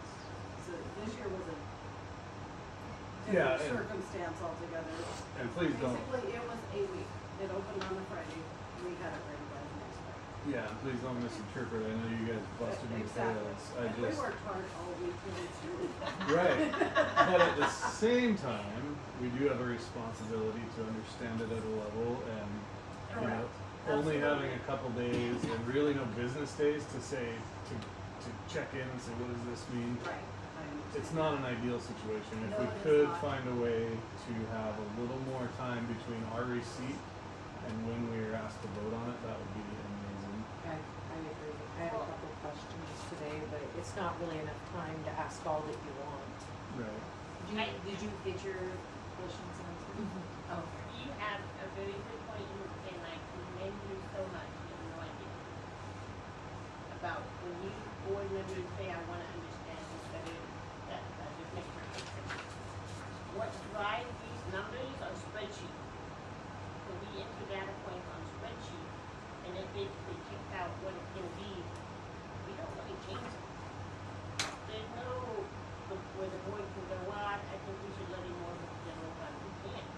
So in February, when we do the fall spring count, the A&B spring count, in late March, early April, we give a preliminary data sheet. And that preliminary data sheet tells us what the budget is for next year for the general fund. There's no change in it unless you want to go after the community or voted levy to increase that. Everybody here knows, tax year is gonna take it, tax year is so, yeah, I mean, they're set numbers. The spreadsheet, I mean, we can put it in the board folder and let the board take a look at it, please don't change it. It'll be read only. You know, you don't even, it might help you if you're familiar with spreadsheets, you're gonna understand, how that data comes to be. That's great. On that note, I took the liberty of finding OPI's YouTube videos on Mayfairs. The acronym is Mayfair. Parts 1 and 2 are available. I can forward the link to the board. And it's very painful. Your eyes will glaze over. None of it hardly makes sense to the non-accounting me. But it did give me an insight into where all of these numbers came from, who authored them, what the business clerk does with them, how they transpire themselves into a TFS or a budget. And so a couple of hours later, I didn't understand all of it, but those two videos that I can share with you from OPI really gave me an insight into the mechanisms of both of these reports. And I do agree that at some point, it would behoove trustees to at least grab a cup of coffee and watch it. Because I was smart, I'm no expert. Tammy wouldn't want me to be one. But I am smarter with those videos. I think that's what I watched last year. Yeah. It's funny when we did your interview, it reminded me that I think I may have represented myself falsely in my trustee interview. Because when they asked what I had to bring to the table, I said I have a lot of experience with really complicated budgets. And I don't feel like I'm living up to. No, so I can certainly share those videos if you don't already have them. They're available on the OPI website, and unless there's a prohibition from the administrators, Oh, sure. I think the board should take the time to bookmark them and get a handle on it. But I had something I wanted to ask about these budgets. Do these budgets reflect a potential outcome for the collective bargaining agreement results? This is for the subcommittee, and I agree. our results we're already set with collective bargaining for the subcommittee. Oh, no, I thought, no, we get into negotiations for next year. oh, I see, you're right, okay, you're right. And all of those Potentially. factors have been taken into account. Okay. for this budget. Ms. Sammy, I do have just two questions. but to further answer your question, Mr. Hadley, the answer is no.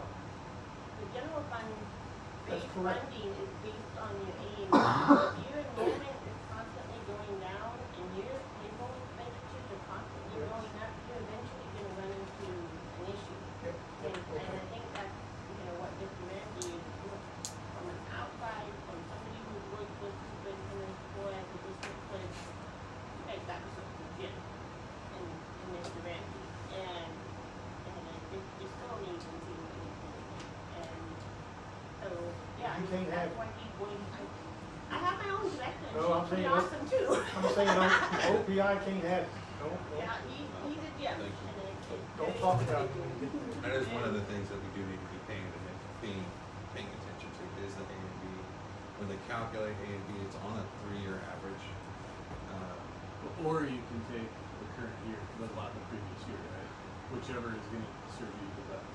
Whichever is gonna serve you best. But typically, it's generally it's the 3-year average. When the trend is down, yeah. Right. So on your front page of your budget report, your elementary, there's not an asterisk next to one of these. So it is based on your current A and B. For your high school, if you'll notice, there's a tiny little blue asterisk between them. That means it's on the 3-year average. Yeah, well, our high school is on the 3-year average of 57. So you're saying that elementary A and B was actually up as compared to the Correct. 3-year average? Yeah, correct. But That's a good news. A good referencing point as you're going through is your incoming kindergarten class at least replacing your graduating seniors from the previous year? Well, the big class that we did, we got rid of 2 big classes, so no. That's the component part as far as from the business talk is, okay, that's concern. We have had multiple new enrollments this year. Yeah. And it's pretty encouraging. Miss Amy, I have a question on the transportation fund, over schedule, what does that mean? Cause it's $205,000. Turn to that page. It's page 8 of 17.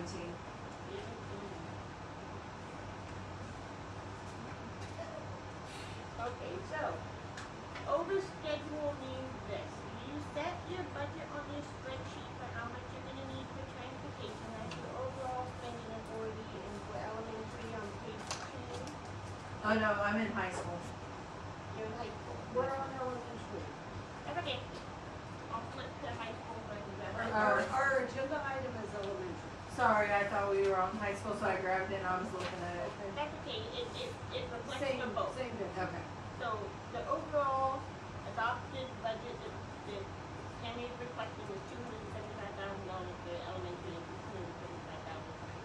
Mhm. The state pays a certain percentage of the route miles, and then the county pitches in, and that is called on schedule.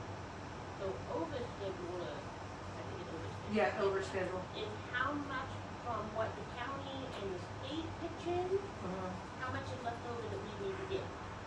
So we have to come up with the $205,000. Yeah. And if you look at page 2, From test. That's part of the test. Yeah. if you look at page 2, you'll see for transportation, you have your total reserve amount, and then how much was reappropriated, and then how much was actually going out of tax. Okay. Thank you. Yeah.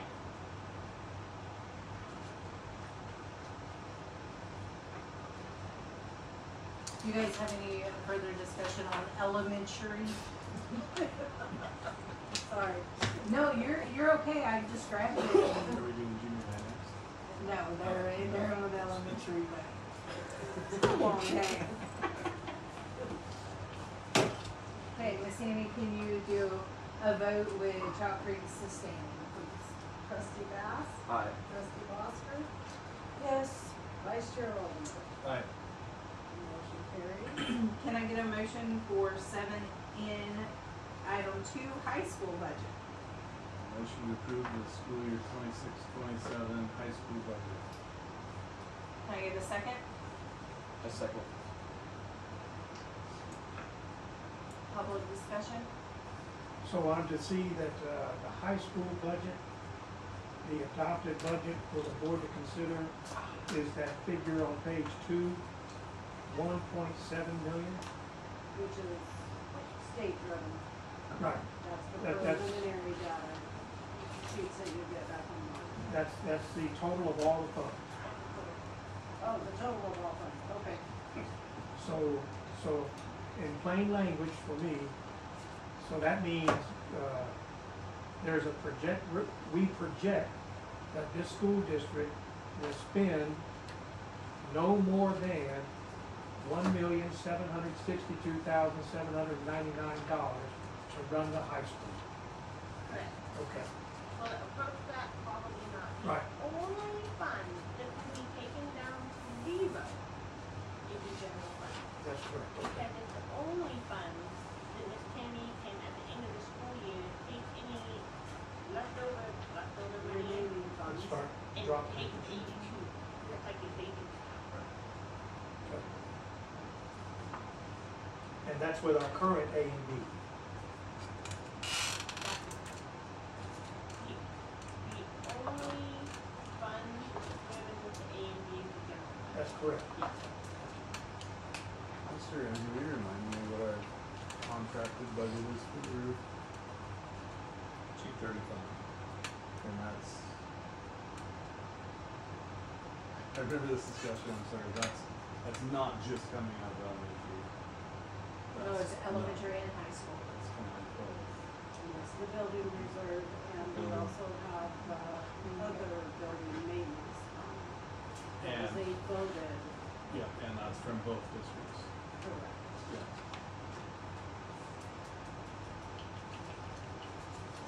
Thank you. We're projected to have a load. So we're not gonna have a lot. We're hoping something doesn't crap out this year, cause Yeah, it's gonna be tight. Yeah, yes, We can bargain hard. All of us parents do it, all of us yes, are we will. Wellington, we are. Every time I talk about bargaining, you guys give me the stink eye. I don't have no sing What- eye. just I'm out of you. Morbid curiosity, I don't Cute want to delay the hormones. meeting too long, but what would happen if we had something substantial halfway through the year from a budget perspective?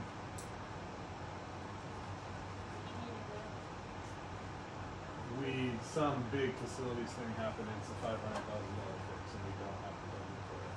But it's something we have to do for the, yeah. Well, then we would hope insurance would cover if it's something totally unforeseen, but if it's something that then would be insurance Yeah. coverage or, You have a couple of funds that will help you with that.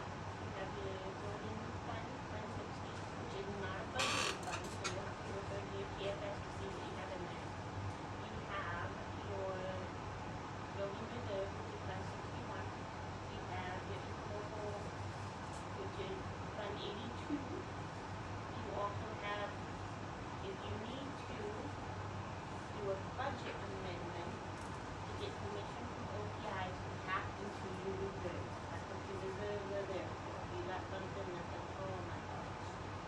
And it would depend on what it was. And we're talking mountain tornado that we took off part of the elementary, you know, you could tap into your elementary general fund and stuff like that. And it's much fun, you're looking at what's happening in education. So you have, that's why if you wanna maximize our allowable reserve, so that, I mean, Miss Tammy did a great job this year with her coding and stuff like that. So she was able to maximize 100% the general fund reserve for high school and like 99% of the general, the elementary, reserve. So she did a great job and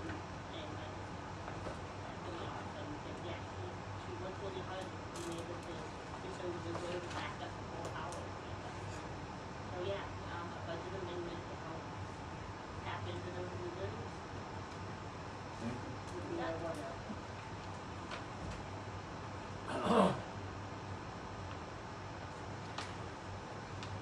Any further discussion? Sammy, can we get a voice vote, please? Trustee Bass? Aye. Trustee Oscar? Yes. Board Chair Moskowitz? Yes. Vice Chair Oldenburg? Aye. Trustee Ramsey? Aye. Motion carries. Okay, moving on to item O, consider approval out-of-district high school students. Motion to approve out-of-district high school students. And second. Public discussion?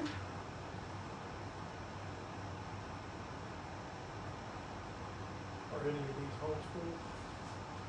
Wait, They won't show on this tab?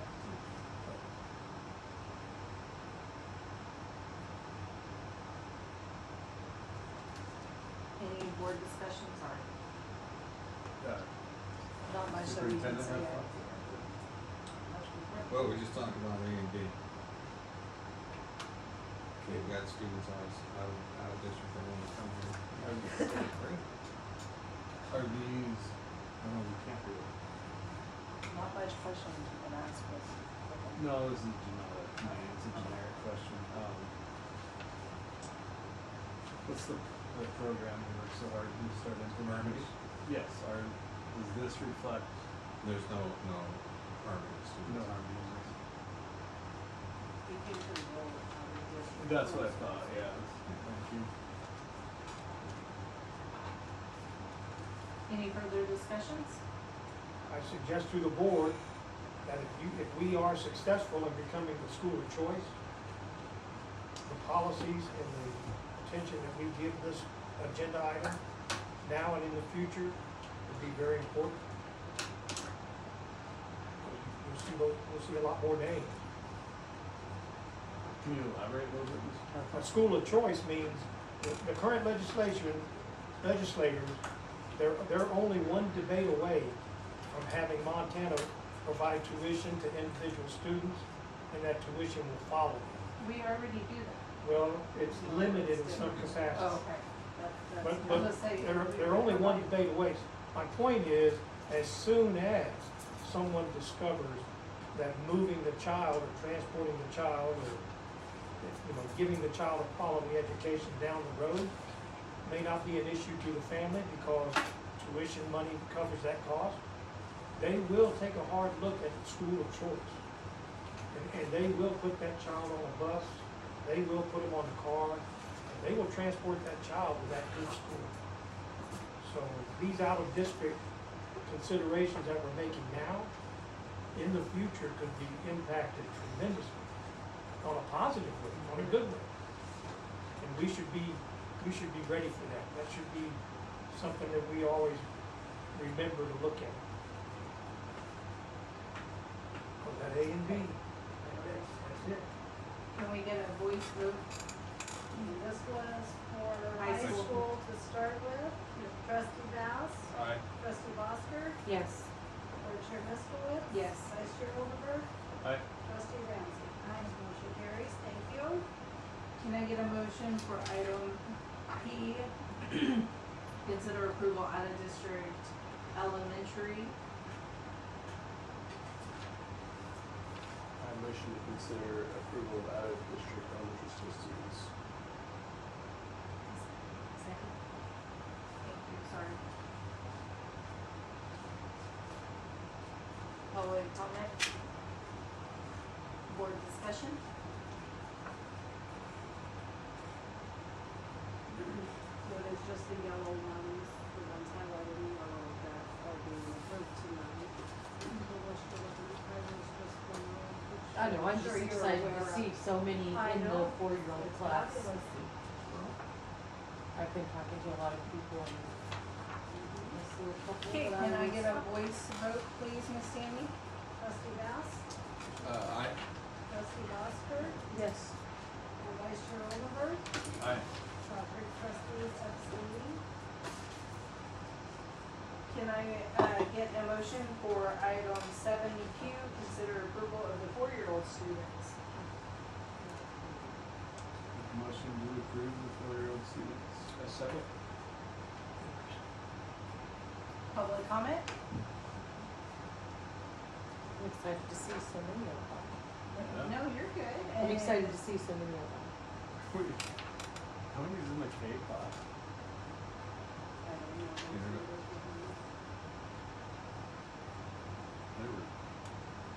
I don't Maybe about 7. Oh, 7. 7. That'd be a big, That would be awesome. I mean, Yeah. for our standards, Yeah. yeah. That's great. Any further discussion? Ms. Amy, can we get a voice vote, please, with Charles Creek sustaining? Trustee Bass. Aye. Trustee Foster. Yep. Vice Chair Rosenberg. Aye. Motion carries. Trustee McSteamy. Okay, before we get adjourned, I would like to follow up on something to make sure that I'm prepared for the next meeting. Mr. Will, you wanna talk about policy,